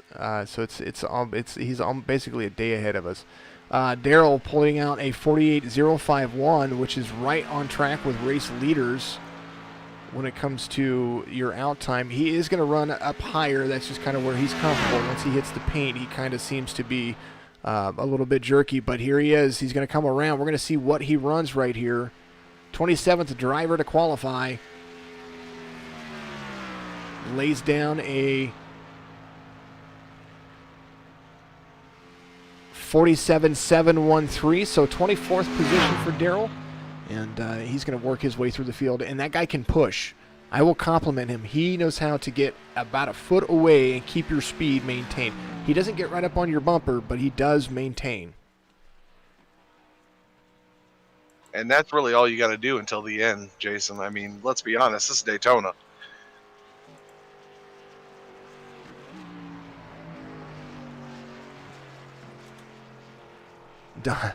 Don needs a break. I guess I think he has Brandon taking care of it. I'm not sure. Sent me a message. He's like, hey, I need a moment. I guess CJ Anderson is out on the track, B-class driver, out of. It's not telling me. All right, Anderson, Oceanside Cleaners. That is his family's cleaners. It's somebody's family's cleaners. Let me make sure I get back over there. Half and half, roughly. How many cars have qualified so far, and how many? Yep, we're about halfway through, from what I understand. We've got a lot of drivers. C.J. Anderson. Yep, this is car 28. Where you at, buddy? I know you're here. I got to give a shout out to the home crowd out there watching on Facebook land. Mike Welch and company, all them guys. thanks for watching the stream and helping out Signature Esports and doing big things over here, man. Mr. Yost, yes, I hear you out there, buddy. Ken MacArthur, 50. Ken MacArthur is 58 too, so we got to make sure we tell everybody that Ken is 58. All right. Yep. That's what I'm getting all these, like it's just blowing up, so it's awesome. That's a good thing. That's a good thing. Just, if you can't make the qualify tonight, I want to make sure that you pay attention to Discord later. So, I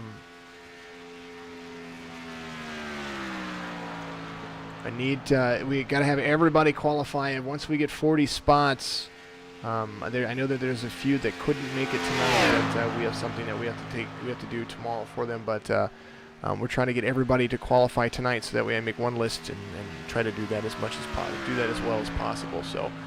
And what time does the race start tomorrow night, Jason? Tomorrow it's going to be the session goes up. Excuse me. The session goes up at 7 p.m. Eastern, I believe. Let me make sure I'm right on that. Oh, it's 8 p.m. Eastern, and then we're going to have a 30-minute practice session, and so about 8:30 is whenever we're going to start the race. So, right, so 7:30 my time, and yes. I wanted to tell the local people that are watching on my Facebook live stream share here that Travis Denning and me are both in this race, so you got to be there to watch. CJ Anderson pulling out a 47.655, so the 47.6 is all right there in the middle of the field. Only 4 drivers breaking the 47.6 mark, and that is your top 4, 3 of them teammates. So you see it all right there. 32 completing his lap, and pit road is busy. Somebody blew up. 57 got himself all tangled. Michael Newbrow, the number 56 machine, coming out on the track.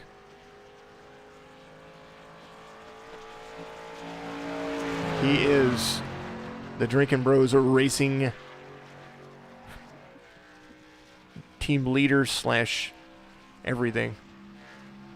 That's the guy. If you want to be a part of their team, you need to go hold of Michael Newbrow on iRacing or join our Discord for all the fun information. We've got a general Discord that we can have fans in, and if you guys want to be a part of the communication and talk with the drivers, they are all a part of that. Make sure that if you want that, we'll put that link in the...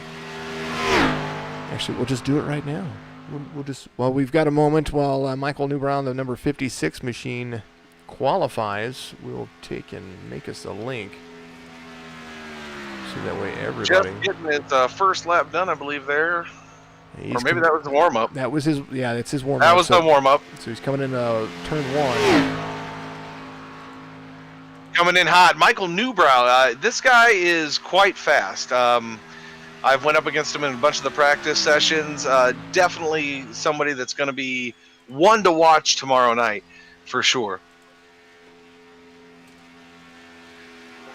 Great. He's taking that high line around the track, and I didn't know what you were doing, Jason, so I just was kind of doing something. Keep going. You're good. All right. You're going to run out of voice here, man. You need it for tomorrow. Nah. Remember, I do this like 6 days. I do this like 6 days a week. I haven't done it in a while, man. It's been a while, but it's been great to be here with you tonight, Jason, after I got done qualifying. Michael Newbrow, 48.161. But that's what we've seen from everybody. It's the 48.50 to 48.2.0 now that I've seen.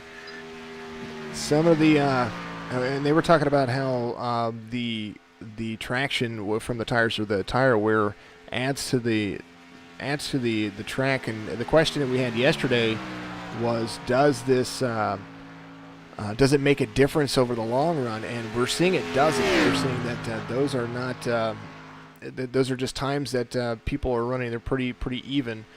Michael Newbrow coming around out of Ohio area, coming around to complete his second lap, and let's see where that puts him.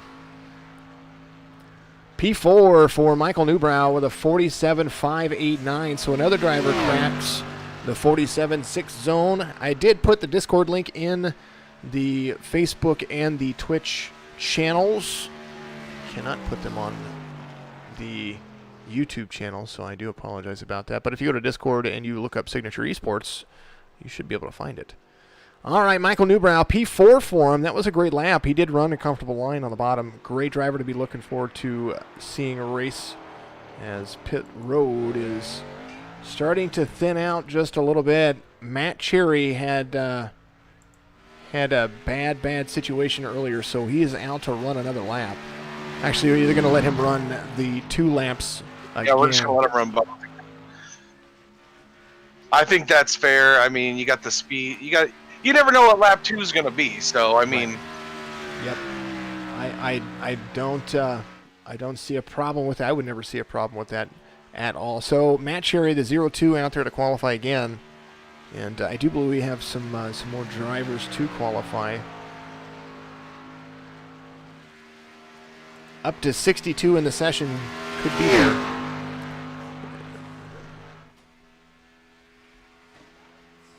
Thank you very much out there, everybody watching. Start another Facebook watch party. Start a stream. Start something. Get those views up. We want to make sure that we hype this up for tomorrow.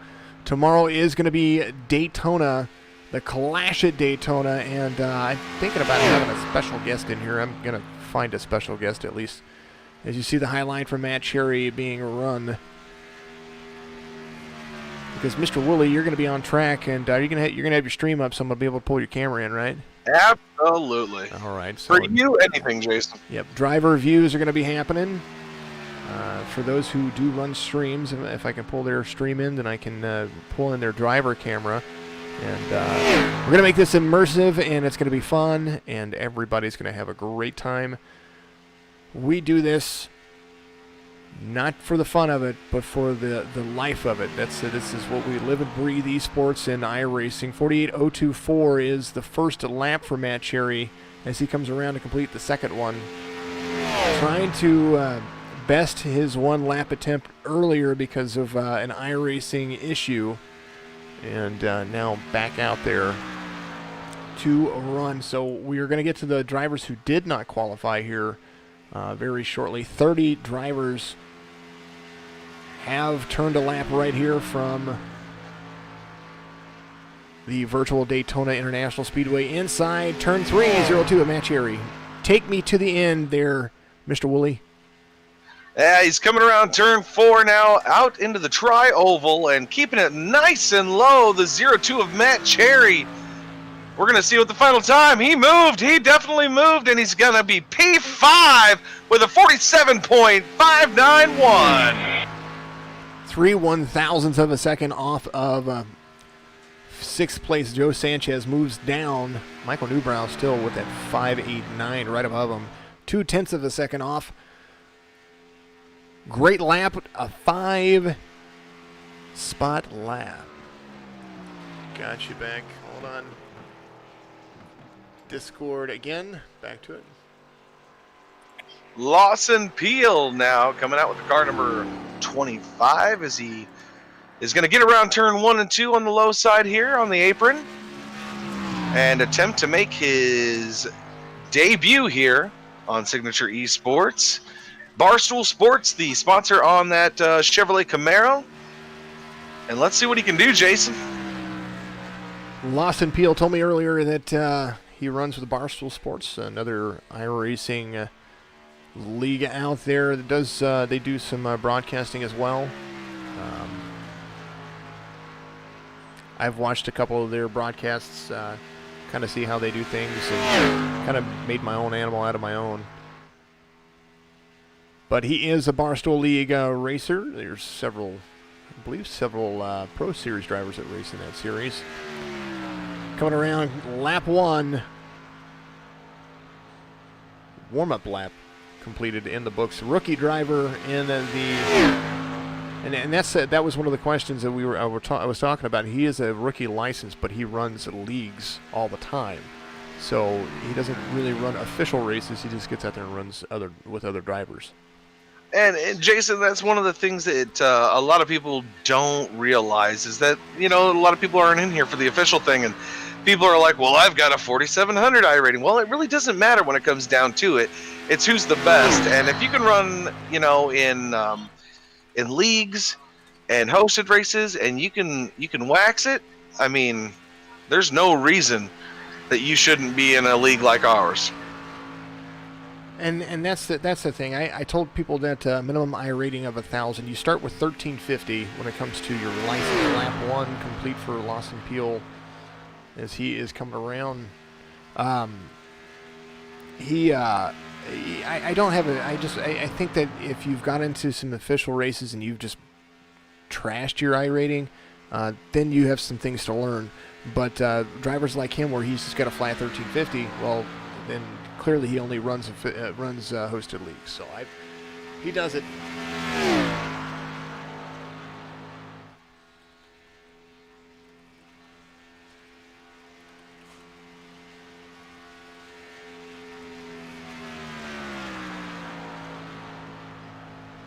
Lawson Peel P4 47.582 as he cools down on the backstretch. He got up into the wall. First lap didn't count, but still came around and pulled out a 47.582. Impressive little drive for him right there, and that just shakes up the top row. And here's a car that I've seen on the track practice with us, Matt H. Elmore in the number 4 car, but I never knew his name until just now. Elmore. I do have information on Elmore. Driving a Lowe's Toyota now. It's not the Lowe's that I think everybody knows. It's a different kind of Lowe's. Yeah, it's Lowe's Food is what it is.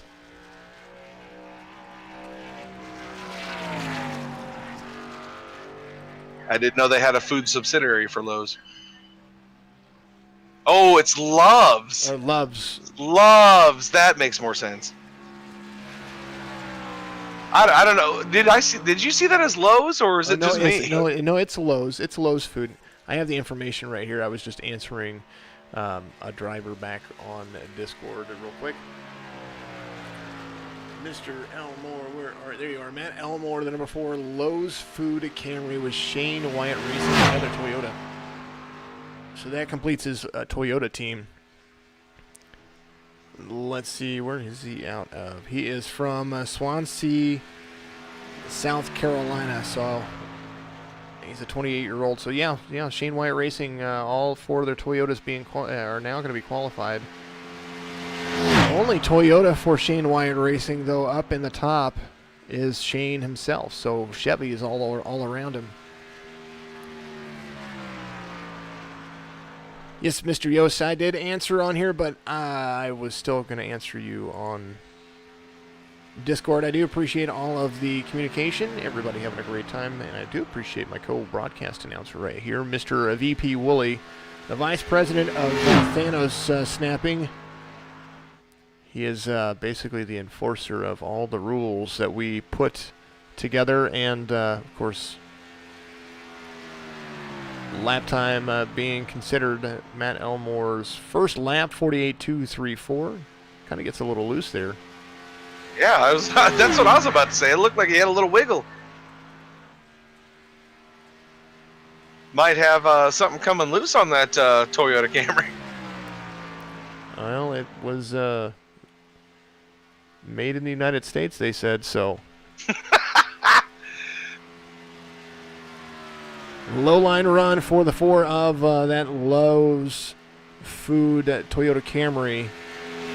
SWR Racing Machine coming around turn 4 on to the front stretch.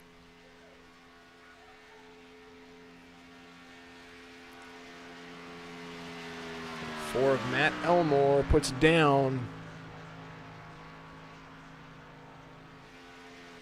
47.658 for P21 for him. So that's respectful. Respectful, but I think that wiggle that we were talking about hurt him a little bit there in the beginning. So that right there was probably the issue that he had. So as we were waiting, we should have another driver coming out very shortly. Who are we waiting on? I have no driver in sight right now, so nobody parked at the end of pit road just yet. So we're gonna wait and see. Here we go. Here comes the driver. The 002 of Mr. Fowley, Dan Fowley, part of the iRacing Signature Esports iRacing team. Got to get his number situated, and have to get him a paint scheme. Now, do you have the new cameras set up for what we're going to be using for tomorrow, no? I do, absolutely. We're just not using them tonight. We got to give them a sneak preview. We got to give them a little bit of a preview. You see the pit cam. Well, I have to load a different. I'd have to stop what I'm doing to load that. Oh man, come on! No. I loaded. This is our qualify. I have qualifying cameras here, and then I have a completely different track set for the race, and they are pretty amazing. Got a new gravel cam. We have the in-car cams, the driver cams, the top of the hood cam, or the what is it? The top roof? cam, the roof cam. Yeah, we've got that one. That's what I'm here for. Yeah, appreciate it. Warm-up lap complete for Dan Fowling, the 002. Then we have, it's just awesome. We've got a pace car cam that's just going to be amazing. Yeah, just all of it. New cameras. I got y'all excited, didn't I, Jason? Yeah, I'm happy. I can tell. A lot of work went into it. I actually was supposed to be working on the website so I can get all the information and new pages and new layouts uploaded, but I've been so excited about the league starting that I neglected that. So more work coming to the signatureesports.com. We're going to have updated information very shortly with all of that. Make sure that you guys check all that stuff out there. Yeah, new pages, new everything coming. I had it down, and then I went to work on it, and then I got pulled away for media work that I had to do myself for business. And then I went back to it, and I was like, I'm going to go work on these cameras. It takes a lot of time, I promise that. Cameras take a lot of time. Just getting it right. Oh no, I used to broadcast myself, and I know all about that. You have to create a group and then remove cameras from the group and make sure you create a new camera so that way you don't interrupt the camera that's already in a set. And then, it's just crazy. The unfortunate part about that is now that you've started doing these custom cams, you got to do them for every track because everybody's going to expect it. Yep. Because they look way better than the regular track cameras. Yes. And we were watching the regular track camera as you speak, coming around on the front stretch. There's one of the cameras. It's a front stretch line camera. There you go. It's done. Dan you just Fowley, don't want to let anything out of the gate, do you? No, I don't. 47,606 for Dan Fowley, P8 for him. And he is so close to that 47.5 mark that he can taste it. 002 puts down a P8, and I'm going to go up to our pit road camera, the 14 of Jake Elrod. Oh, here comes the troublemaker. Mr. Elrod is on the track, and he is off and running. Oceanside Cleaners team right there. They asked me to do a logo for them, so I think we're going to be working on that this week. It's going to be awesome. I don't know, but I like the paint scheme. I do. I think it's love it. very clean. We're going to work on some iRacing stuff for them, and yeah, super clean paint scheme. They had I had to get the name. Klinger, you probably put it up there for me if you could remind me who did that paint scheme. Very clean paint scheme. We do paint schemes. I do more of like the grungy, metal work, and this is kind of like that. I don't know. It's a clean look. It's a cleaner Oceanside Cleaner clean look. Yeah, I like it.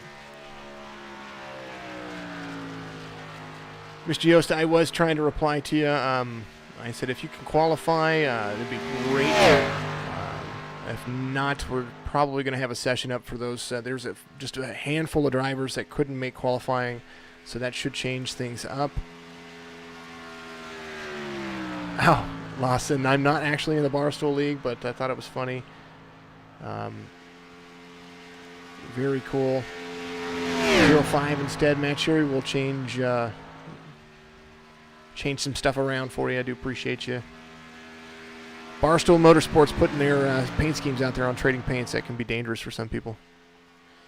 I don't know here. I got some things going on here on Facebook here, Mason. Oh? Yeah, I've got a couple other league owners watching you. Oh, appreciate it. Wow. Apologize about that. Randall Watkins. Yeah, I was taking information that I had, and it was false information, so apologize about that.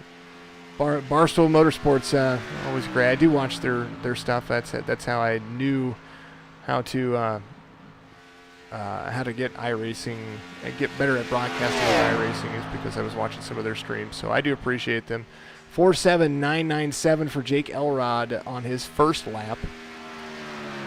Make sure that's actually pretty decent. I mean, he got underneath the 40s, the 48s. So I mean, second lap should be pretty good coming up. It should be fast. So let's see if Elrod can pull out a pole position. Smooth low line for him on the exit of turn 4. Coming down to the front stretch, you're going to see him right here. They kind of waffled up a little bit coming out of turn 4 there. Don't know if it's going to hurt him. We're going to see what happens here. The 14 turns out a P10, 47.612, 1/1000th of a second off of Clint Leatherwood and that P9 machine. Great job for the 14 and the Oceanside Cleaners. Chevy Camaro. Pit road camera shows the 5 of Brandon Frohnapple and that 46 Branding Co. Chevrolet, our sponsor for qualifying here. And Brandon, the leader, owner, and operator of No Limit Racing, comes out. Haven't seen him turn a lap in a couple of weeks, so let's see what happens. I know he was on vacation and then he had to take care of his mom. Clean driver, fast driver. This guy, if you have not seen him race, then you have not been paying attention.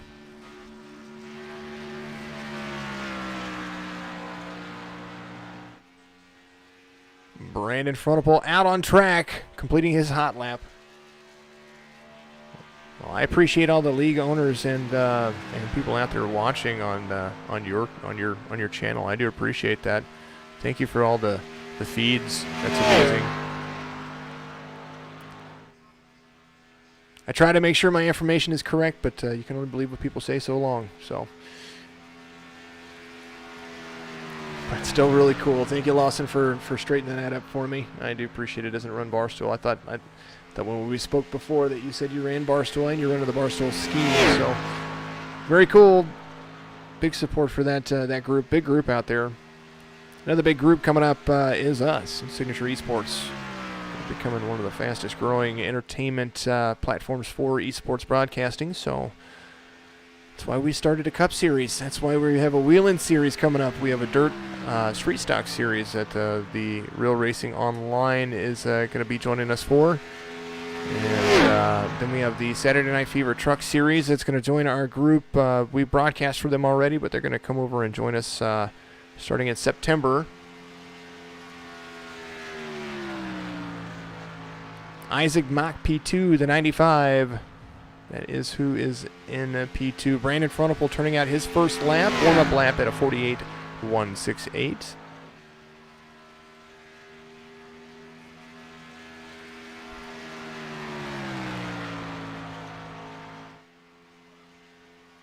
As Brandon comes down the stretch, he didn't straddle very far off of that line at all. No, that's Brandon for you. See what this line does for him, and normally I'd have the speed up, but I pulled the qualifying scheme out and missed it right there. Frohnapple down to the line, second lap. P1. P1! Oh my God! Brandon Frohnapple turns a 47.543, 7/1000ths of a second faster than Patrick Musch. So your current pole sitter is Brandon Frohnapple. What a lap. He didn't move. Didn't move. He's got that new Fanatic wheel, man. Of course he's not going to move. That's right. He did get his new wheel in. Had to get it all set up. Did not move. Next up, another Oceanside Cleaners driver. Also the son of the owner of Black Horse Auto Transport, Josh Klinger. Currently resides in North Carolina, but from California originally. He is a Duke University student and also drives in real life. So we're going to Klinger put up his information. Oceanside Cleaners Racing, Chevrolet Camaro, sophomore at Duke University, studying biomedical and medical engineering. He does a track of BMW E46 at road courses around America and around Charlotte, North Carolina, where he is currently residing. We are all very familiar with Klinger. He has raced in about 6 or 7 different leagues that I have, or 6 or 7, sorry. He's raced in 3 or 4 leagues that I have broadcasted for, and is also a very, very competent driver. Warm-up lap being completed right here. And he is up against that wall.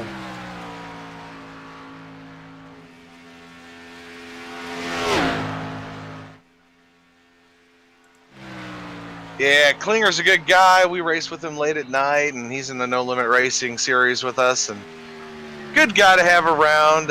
You know, I mean, he has the Duke symbol on his car, but you really can't hold that against him. Well, I mean, some people can. we've had that conversation. For those who know me, I'm a Tar Heel. I went to UNC, and we've had that conversation. But I went to UNC before he was born. He wasn't even born yet. It wasn't even a thought. No, not quite. And if he was, they're close to being a thought. Might be a close. But yeah, definitely huge rivalry for Duke and UNC for those who, of course, know. First lap for Josh Klinger, 48.190. And he is not moving off that line as well, so you see him going. And you know what? He could not see Brandon's time. He had to sit in his car from pit road. So he's a little higher on that stretch. Comes around, no bobble, straight line. Comes to the front stretch to see where he's at.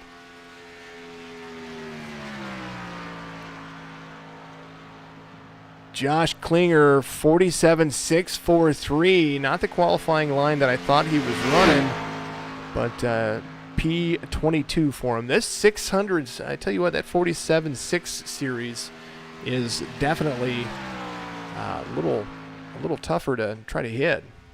You can't get out of it. P22 for Josh Klinger. First lap gone. Pit road, guess who's coming up? Barney! Zach Rinker in the number 60 Barney Mobile. I have to say that 10 times fast. Oh, Jason, I'm ready for the next one after him. Oh, I think I know who's coming up. The number 60 Barney the Dinosaur Ford with 4X Racing. Zach Rinker, he has won races in that car, so we can't shame it. We can't. He is definitely. Oh, I can shame it all I want. Get past or oh, he's got something on the front of his bumper backwards, like you would ambulance. It says get past or get past. That's funny. And the reason it's like that is so people, when they're driving in front of him, they can read it in their rearview mirror. Yeah, like the word ambulance. Yeah, that's Yep. awesome. That's awesome. Love it. All right. Brandon Frontable, current pole sitter, 47.543. Zach Rinker's always been up front, and let's see what he does, because 4X hasn't cracked the top 5 yet. I don't think. Let me take that back. Lawson, Peel. Lawson, you are not 4X. You're Barstool. Just checking. Real-time chatting. I like it. Appreciate you guys out there very much. Rylander, thank you very much out there as well for commenting. More comments. Bring all that stuff up there. Share this stuff out. Make sure that you know that we are here for business. Rinker comes across the line, and his first time is going to be a 48.160 this time around. And we'll see if he can improve that. I think he can. He's a fast kid. Well, here's part of what we've got coming on. So we're coming down to the line where we are approaching our 40th driver, so we're on driver 37 right now with Zach Rinker out of Illinois. And we're going to, as qualifying times continue, drivers are going to be losing their spots to race. So this is where the cutoff is going to be happening. And pay attention because 40 drivers are in, and that is it.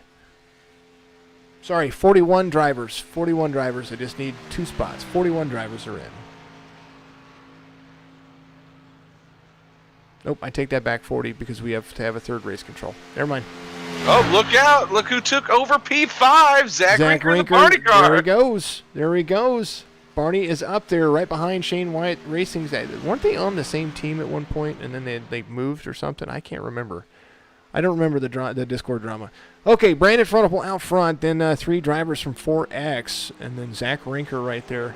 And I have to give it up to Willie. He has to introduce the next driver. Well, sir, his car also looks like a Trapper Keeper. The number 19 Toyota machine. I don't know what's on his hood. I'm sure Jason will fill us all that information in. But guess what? It's Hans Volta! Oh, man. Oh, and he blinked. He blinked. Hans Walter, or as you say it better, out there. Hans Volta. He's the number 19. He's not been a thorn in anybody's side. 4X Racing Machine. There is the rad logo on the outside. I don't know what's on it. The font is too small to read. I can't see it. I can't see. See, you're having trouble too. Oh, in memory of. Oh, that was his in memory scheme. So let's go to. There's the far chase cam. There's the rear chase cam. So in memory of Vitrell Lenore, that is somebody he wanted to put on his hood right there. So that is an in memory of Hans Walter or Walter out of Germany, or from. I say from Germany, but he's where is he from? I don't know. That's a good question. Oh, he's from Berlin. He's from Berlin. You say it more Swedish than you say German, but it's funny. I like it. I like it. It's still funny. It's so funny. Go ahead. No, you're good. Out of Florida. He's out of Florida. Just took the trip across the Atlantic. 48163 for Hans and the number 19 Toyota 4X machine. 4X Racing Team up there, and this kid knows how to drive too. I think he needs to, some improvements for him is that he really needs to work on making sure that his steering ratio is set at a higher steering ratio, because he runs constantly at 10-1. It makes him shake a little bit.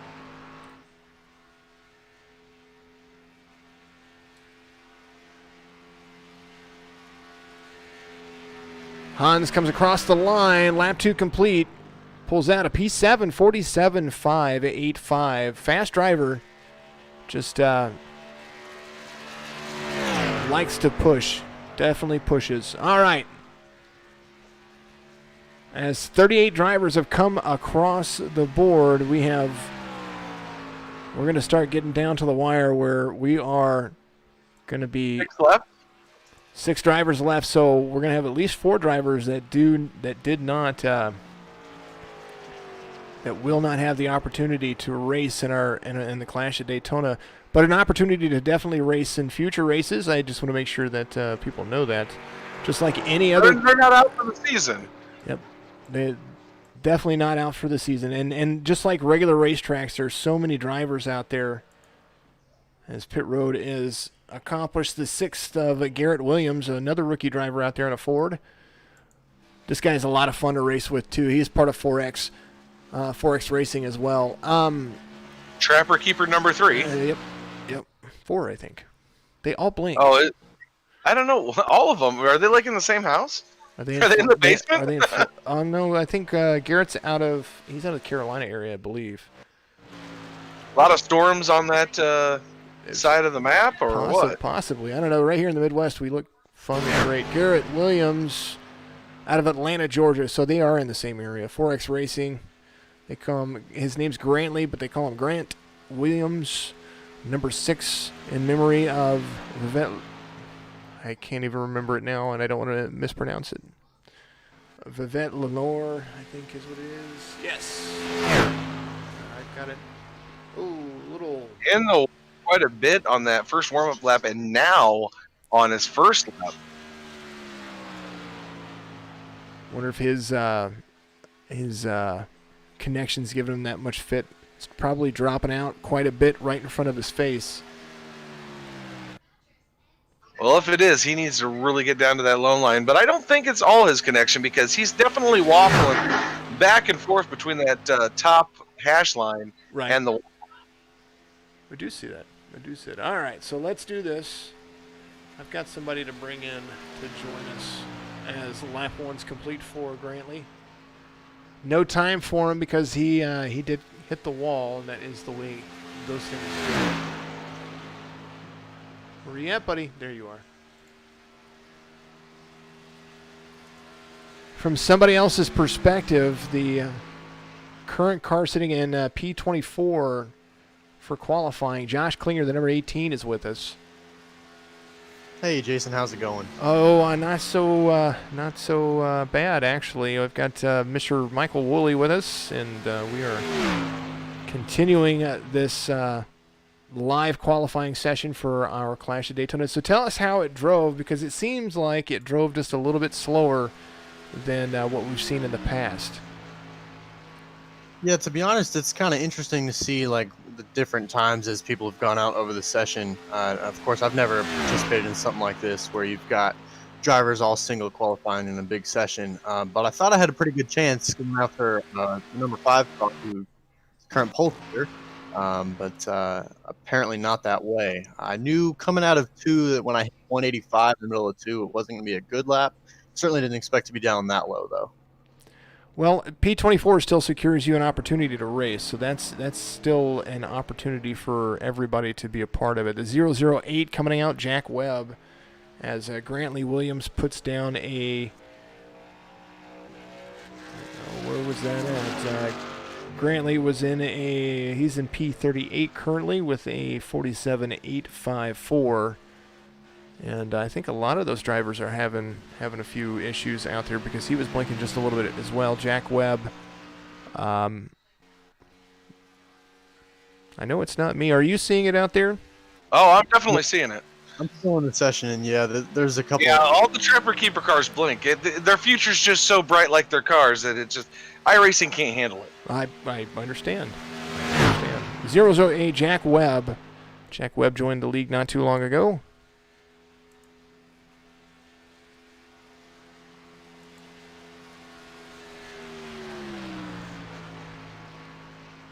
Won't miss that car on track. Yeah, if you hit that, you meant to.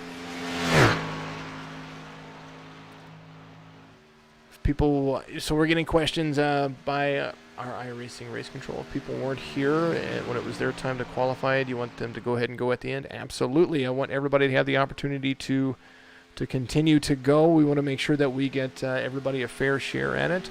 The 008 of Jack Webb up high right now. So Klinger, we know that Daytona is an anyone's race game, but what's your strategy for the 25-lap race, considering that you'll at least, if there's no cautions, have to pit one time for fuel? Yeah, so I got to get together with the boys over at Oceanside Cleaners Racing and see exactly what we're going to do. But a P24 is sitting pretty middle of the pack. And, of course, we've got Jake Elrod up there. He was top 10 when he qualified. I'm not sure how far down he got moved down. But we'll talk with the team and figure out what we want to do. We definitely all want to pit at the same time to make sure that we stay in the draft. If it goes green, it's definitely going to be interesting. Well, we did have drivers that were out front run out of fuel in a race that went completely green last week. So definitely interesting take on a Jack Webb putting in a 48.203 running his second lap now. Jake Elrod, P13 out of almost relative to his number. 2 more drivers left from race control, from what I understand after this. Jack Webb throws down a second lap time, P24, 47.642. I thought it was an 8. My numbers are deceiving me. P24 for the 008 of Jack Webb, and moving down. So you guys are racing the Thunder Series and the Pro Series this year. You're going to be racing the Pro Series this next season, correct? For No Limit Racing? Yes, sir. Yes, sir. Are you guys still working with the Thunder Series to help drivers advance and grow, or are you just kind of working it out? Another number 12, Brian Marola out there, he's got the same paint scheme on. Another Ford for you. Trapper Keeper number 5. Yeah, so we do have a, as you know, JMM Motorsports is becoming Oceanside Cleaners Racing in the Pro Series for No Limit, and we're working on getting together a feeder Thunder team together, and that'll work out in the coming days as free agents are released, and we get to figure out who wants to race for us and who wants to represent Oceanside Cleaners affiliate in the Thunder Series. Well, we do see good things happening over there with No Limit Racing, and I know that having great teams and being able to support your sponsors is always important. And especially, you know, you've got Black Horse Auto Transport as part of your team. You got the Oceanside Cleaners now. A lot of good things happening on your end of the spectrum, and you've got a little bit of racing. Speaking of Bradley, Jacob Dunson looking good tonight out there on Facebook. Sounds good. Hate that he's not there, and so we're not going to see Bradley Jacob Dunson qualify tonight. But that's okay. He will be back next week. I know that for sure. I hope so, at least. We're going to be talking about that. If not, we got to have that Dink and Flicka Donuts car on our screen eventually. Brian Marola. I'm sure it will be.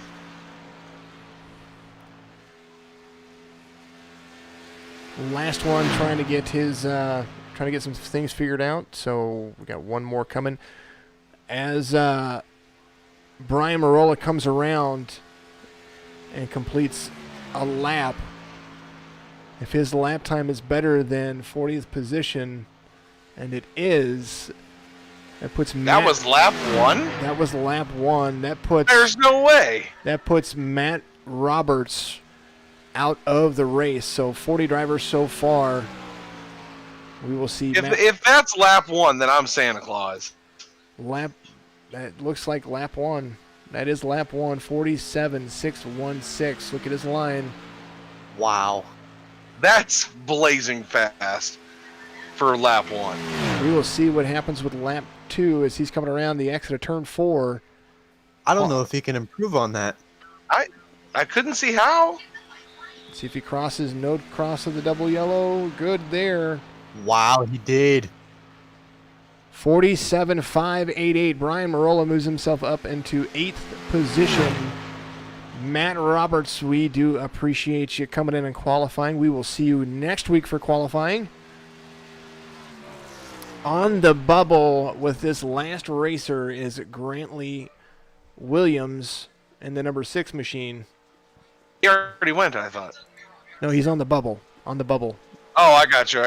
On the bubble means that there's potential that he may or may not go. So we are waiting on that that last driver. We are double checking, waiting for race control to confirm.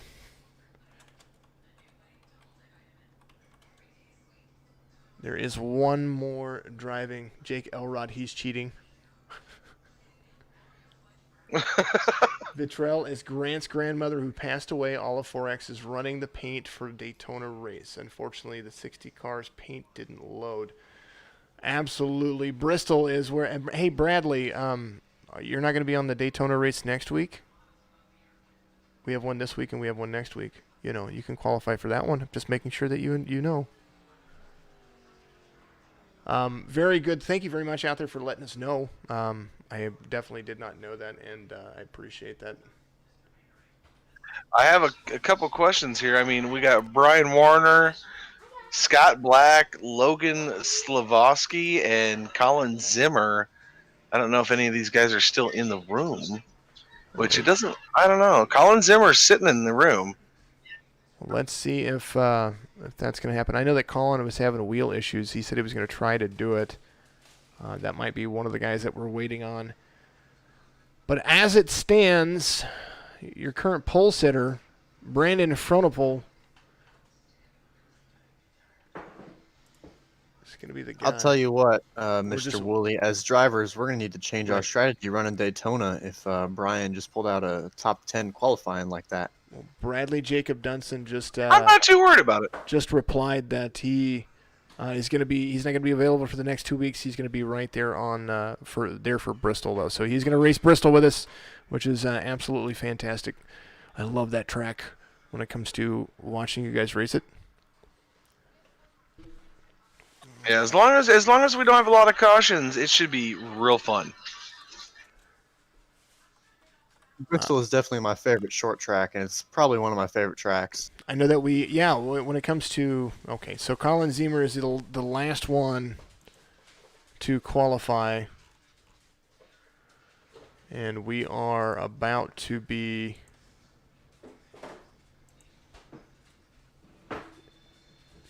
he's still there. We're just waiting on Colin, so as soon as Colin is ready to go, we will get his qualifying lap in.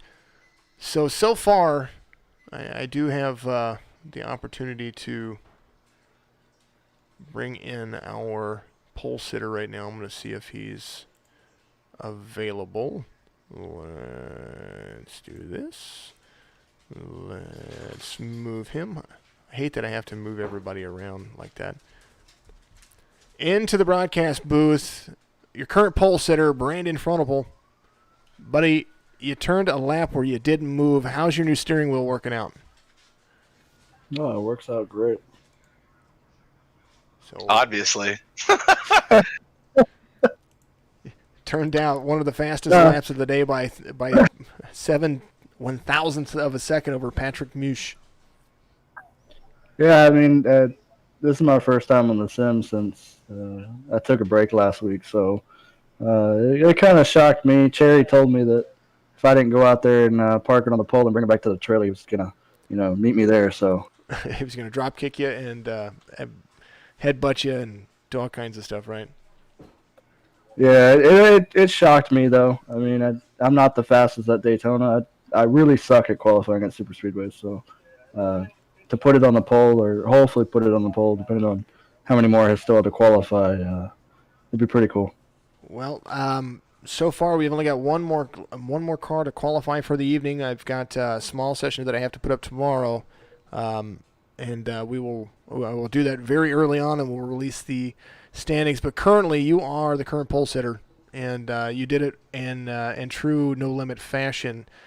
Now that we have you in here, you're also the sponsor of our qualifying session for the Clash at Daytona for Signature ENASCAR Cup Series. Tell everybody about your shirts and your designs and everything about that as well. That's awesome. Something I've always wanted to do and take my designing to the next level. So started designing shirts and things like that, and flip-flops, hoodies. I think Cherry even pointed out earlier, you do flip-flops? I was like, yep, there's flip-flops up there. So definitely, if everybody, check it out, comp you some merch or something, as we put it, swag, would be awesome to fill it. Something I've always wanted to do, like I said, and to be able to have the opportunity to put it together and see it succeed is pretty cool. 46 Branding is the name, Forty 6branding.com. Go ahead and check Brandon Fronopole's swag out there, as he said, and congratulations on the polls so far, as things are still looking to be completed right here from virtual Daytona. And congratulations on, of course, the No Limit Racing Thunder Series completing its first series. Josh Klinger in here, and Michael Woolley and I were talking about some of the things that were going on that were up and coming, but the man, the myth, the legend is the man to be able to talk about it right here for Signature Esports and on our channel as well, so we can give yourself a plug there. Yeah, I appreciate you allowing me doing that. It's definitely awesome to see the season finish how it did, and to be able to have a lot of guys praise the league and want to be here and competing each week. It's cool to make something like that and see it grow and hopefully see it, become one of the premier leagues on iRacing. Definitely the new Thunder Series is going to be cool to watch. The new Pro Series, everything that's happening with that's very cool. So we've got a lot of new members in the league and in Discord, and it's just cool to see them all kind of, communicate and can't wait for the season to start. Well, so far so good with everything that you have going on, and I'm excited to be a part of it. I know that we share a lot of drivers as well, so it's fun to talk to them about both what they have learned in other places, and of course what they have learned with us. And it's great to be able to feed back and forth. Of course, I remember that Signature Esports and our Signature ENASCAR Cup Series is brought to you by 46 Branding Company and. Fantastic guy, Brandon Frontapole. Congratulations on the pole, and we will definitely see you in our race coming up tomorrow evening. I appreciate it. Absolutely, great guy out there, Wooly. Any questions for your? Yes, sir. Any questions for the president over there? Mr. President, will you send me a hat so I can wear it on my stream? I'll see what I can do for you there. Yeah, Sweet. I think the hats are closer to me. Oh, okay. Well, Jason, will you send me a 46 Branding hat so I can wear it on my stream? Oh man, no, we'll have Brandon will get a hold of me about what he wants to do. I was going to talk to Brandon about that too, about getting some swag over here so we can maybe give it away or something like that. I mean, we might as well. Nothing better than free publicity like that. Yep. I've got. Yeah, that would definitely be awesome. I know Isaac Mock, bought himself some merchandise a few weeks ago, and he got it in the mail, and he messaged me how cool it was and everything. And he's a huge supporter of everything I do, and I appreciate guys like that, and I appreciate everybody that's involved and helps out with it, of course. But it's really cool to see people rep it, and my one day dream is to walk out and go to Walmart or something and see people wearing it. That'd be pretty shocking. Well, it's getting closer than it is. I know that it's here in the Midwest over at one of the shops over here locally. So I've seen your stuff over here, and that's even better. So make sure you go to 46branding.com and check that stuff out, and you'll be able to see it. I don't know if you updated everybody, but earlier we did plug Money Lion. It's a 5-year-old private fintech company that offers lending, financial advisory, and investment services to consumers, founded in 2013. Is it moneylion.com? I want to put it in the chat. Let me look. It also goes on to say Money Lion's target market is 70% of American customers, a group that has less than $2,000 in savings on average. The company's goal is to optimize consumers' money management and saving while boosting their credit. Over 93% of Money Lion Plus members are first-time investors per company report published back in March of 2018. Nice. But we do not have a moneyline.com. I don't know if it's moneyline.com, .net, .org. You're going to have to go out there and find it and Google it. I just put moneyline.com, and I should have put question mark behind it. But all right, so appreciate Moneyline paint schemes out there. Barstool Sports, also check their streams out. I want to make sure I give them a shout out because we had one of their stuff, one of their schemes running in here as well. Big shout out to all the businesses that sponsor any of these drivers, and of course, thank you, Brandon, for what you do for me as well, and what you do to help support Signature Esports and Signature ENASCAR Cup Series with 46 Branding. And Mr. Klinger is gone. I had a question to ask him, but he's gone, so he can stay. I think that's going to end the qualifying session for now as far as our live qualifying. I'm going to leave the session up so that any driver that needs to come in there, but currently your pole sitter, Brandon Frontapole in the 5, that 46 Branding Chevrolet out front over Patrick Musch in 2nd. Isaac Mock is going to be 3rd. Shane Wyatt 4th, and Zach Rinker 5th. That's your top 5. First driver not on We're going to toggle through this so that everybody can see it. Joe Sanchez at 55, which you and I were talking about, was doing a fantastic job. He was sitting at the pole at one point, now all the way down to 11th. You want to go over some of these there, Mr. Woolley? Yeah, I mean, absolutely. Let me click back here. I was reading some of the comments, just making sure we keep current on what's going on in the Discord here. Brandon, I know it's all that new wheel. That's the only reason you're first place, so we're going to leave that alone. Patrick Mush, he drove great. Isaac Mock, I'm so happy to see him up in the top 3. And remember, when he pulled out, I said he's going to go to the top. He's going to go to the top right here, and he did. He didn't disappoint whatsoever. Shane Wyatt, he's always fast. ShelbyMotorPark.com. Go check them out. Zach Rinker in the Barney car. That was actually kind of a surprise. I thought he would be, and no offense to him, a little bit lower. I thought it would be about top 10, but not that far up. He's looking good, though. Lawson Peel, I don't know too much about Lawson, but from the line that he was racing, it looked really good. Hans Volta in the number 19. Looking great as well, and he was actually tied for time with Brian Marola with the 47.585, so that's kind of exciting to see, just that close of qualifying. And then Michael Newbrow, we know he's fast, and Matt Cherry, I know he's fast. He's new to here, but he's going to be a force to be reckoned with. And then I think you said Joe Sanchez went down to 11th now? Yep, he sure did. Joe Sanchez is down in 11th. I can't believe that anybody knocked him off, so I'm just really surprised at the whole top 10. Speaking of the top 10, we've got Colin Zimmer out there now. He ran his first lap, was a 47.813. He is right here on his second lap, running a mid-line. He's the number 66 Marlboro Chevrolet coming around turn 4. Oh, I remember that car from practices. It's a little wiggle right there. Just trying to keep it simple. Last lap was a 47.966, so currently 40th position. Talk about being on a bubble. I like Colin, though. We raced with him a couple practice races. He was fun to race with. So. Oh yeah, for sure. Definitely fun driver to race with. So currently that puts Grantley Williams and Matt Roberts out of the race as things happen now. They are on standby. If something happens tomorrow and a driver doesn't make it, Grantley Williams and Matt Roberts will be there to be able to fill that position. So we will see what happens.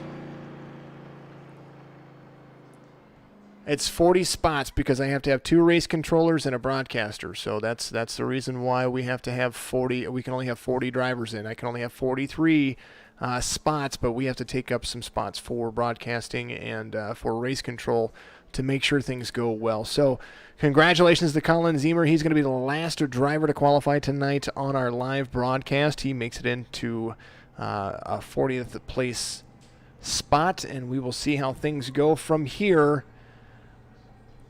My goodness, what a qualifying session. And in future qualifyings, they're going to go a lot faster. It's going to be more impactful, fast-paced, and you're going to see just super speedways take so long. Well, and not only, I was going to say it's shorter tracks. Well, yeah, that too. 1.5-mile tracks take you 57 seconds to warm up and get around, and then they take you 35 seconds to finish. So not a bad deal right there. Long look at pit road. Cars still sitting on pit road. Looks like somebody's smoking back there. Who blew their engine? Somebody blew their engine. Well, Mr. Woolley. Yes, sir. That one's in the books. First qualifying session for the Signature ENASCAR Cup Series. Clash at Daytona, which is going to be tomorrow. We're going to get the session going at 8 p.m., and then we should be qualifying shortly after, or not qualifying, we should be racing shortly after that. The qualifying grid will be set up. We will post the qualifying results on our Facebook page, facebook.com/Signature Esports. You'll see it up there. We will post those, and so you'll know who is racing and who is not. And then we will post who is your pole sitter shortly later on after this. But I think we pretty much got almost everybody. We were about 18, 19 drivers short of our of the actual 68. Yeah, the roster. Some of them said that they weren't going to be able to do it for a couple of weeks because of other commitments with other leagues. Some of them said that they wouldn't be able to do the Clash. So they'll do it next week. So you see it right there. You have a chance to race every week. You just have to come and qualify, and you're going to qualify live. Yes, sir, man. I love it. I love it. It gives it a more realistic feel, you know. And that's the name of the game. We want to bring this to people as realistic as we possibly can, and put out the best product that we can for Signature Esports.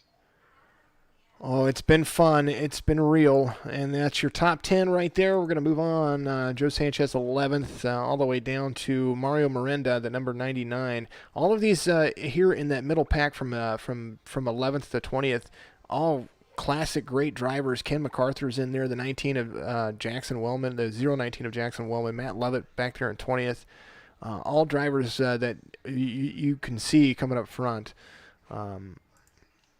Let's see, you yourself, you are going to restart you're going to start on the outside with Klinger behind you, so at least you have a teammate to work with you, or somebody that you. Oh yeah, I'm not worried whatsoever. And you've got Brian Wurst right there in front of you. So. Well, we got Hank. We got Hank too. Yeah, Hank is old man. Oh my goodness, you guys. We're sitting in a line right now. Yeah, yes, you are. That is a killer lineup right there. So Travis Denning, 21st, Brian Wirtz, 22nd, Eric Schaefer, the number 3 car, he's going to be 23rd. Mr. Woolley, VP Woolley, is going to be 24th. Jack Webb in the 008, we're going to get his number situated. 25th, Josh Klinger is going to be the 26th spot. Then Ryan Wilson, CJ Anderson, Matt Elmore, and Hank, the He-Man Caston. It does say it on my screen. I like it. 31st is going to be Daniel Helm, and we're going to move all the way down to Case and Harnish in the 35th place. Dylan Hastings, 36th. Daryl, our favorite Aussie, is starting 37th. He made his way into the race so far, and then Colin Zemer is going to be first car on the bubble. But things do happen. Some people can and cannot make it. Grantley Williams is going to be your 41st car, and Logan Slavaski missed it, and Brian Warner, I know that he was trying to get in here, but he had another commitment. So we're going to see what those guys are going to do later on. But Matt Roberts back here in 42nd, second place. So we will see how it goes, and that will be the end of it for the time being. Wooly, I appreciate you, man. I really do. Hey, no problem, man. I loved it. All right, my name is Jason. I am with Signature Esports. This has been the Signature ENASCAR Cup Series. Michael Woolley. Make sure you check him out where? Twitch.tv/Midwest Maniac. And then Midwest Maniacs on Facebook, of course, and always. Make sure you give him a like and a share. Start a watch party whenever he gets on, because this guy's hilarious. Hey, you wait until the Thunder Series streams start. That guy right there is going to be, he's going to make my streams viral. I guarantee it. Anyway, Midwest Maniacs on Facebook as well, or is it Midwest Productions, MW Productions? You remind me what that is. Well, we got MW Productions on YouTube. Mm-hmm. We've got Midwest Maniac or Midwest Maniac 13, whichever one you choose, on Facebook, and then Midwest Maniac on Twitch, and all those things. So yeah. All right, come on over. Let's have some fun. Check that stuff out with Mr. Michael Woolley, or VP Woolley, my vice president of PIC, for the night. And then make sure you go to signatureesports.com. Take a look at all the information over there. Signature Esports on Facebook, Signature Media Esports Broadcasting on YouTube. I know it's long. It's because YouTube hates me. There's other companies out there that similar to me. Anyway, and then twitch.tv/JLfollow, which I keep procrastinating to change. I need to do it, but I appreciate everybody out there. Like, subscribe, share, donate to the cause, because everything that you donate goes to a worthy cause out there. And right now, PCs for drivers is what we're doing. Those who need a PC are going to get one built for them, and basically donated, because we wanted to partner with great brands like NVIDIA and stuff like that out there to to get these drivers a working system during times of need where they need this kind of communication. Esports is a platform for communications for people battling depression, anxiety, all kinds of interpersonal related skills. And this is how they communicate with people. So that's why we do it, and that is the reason why we're going to continue to do it moving forward. I do appreciate everybody out there. From myself over at Signature Esports and Mr. Michael Woolley, have a great night. We will see you tomorrow. We're going to broadcast right about 8:30 Eastern is when the race is going to start. We're going to have the Clash of Daytona, 25 laps, no fast fixes, 2 tires. They're going to have to pit for fuel if it goes green the entire way. What do you think, Woolley? Bully's gone. Bully, I miss you already. All right. I appreciate everybody. Thank you very much, and we will see you again next time tomorrow.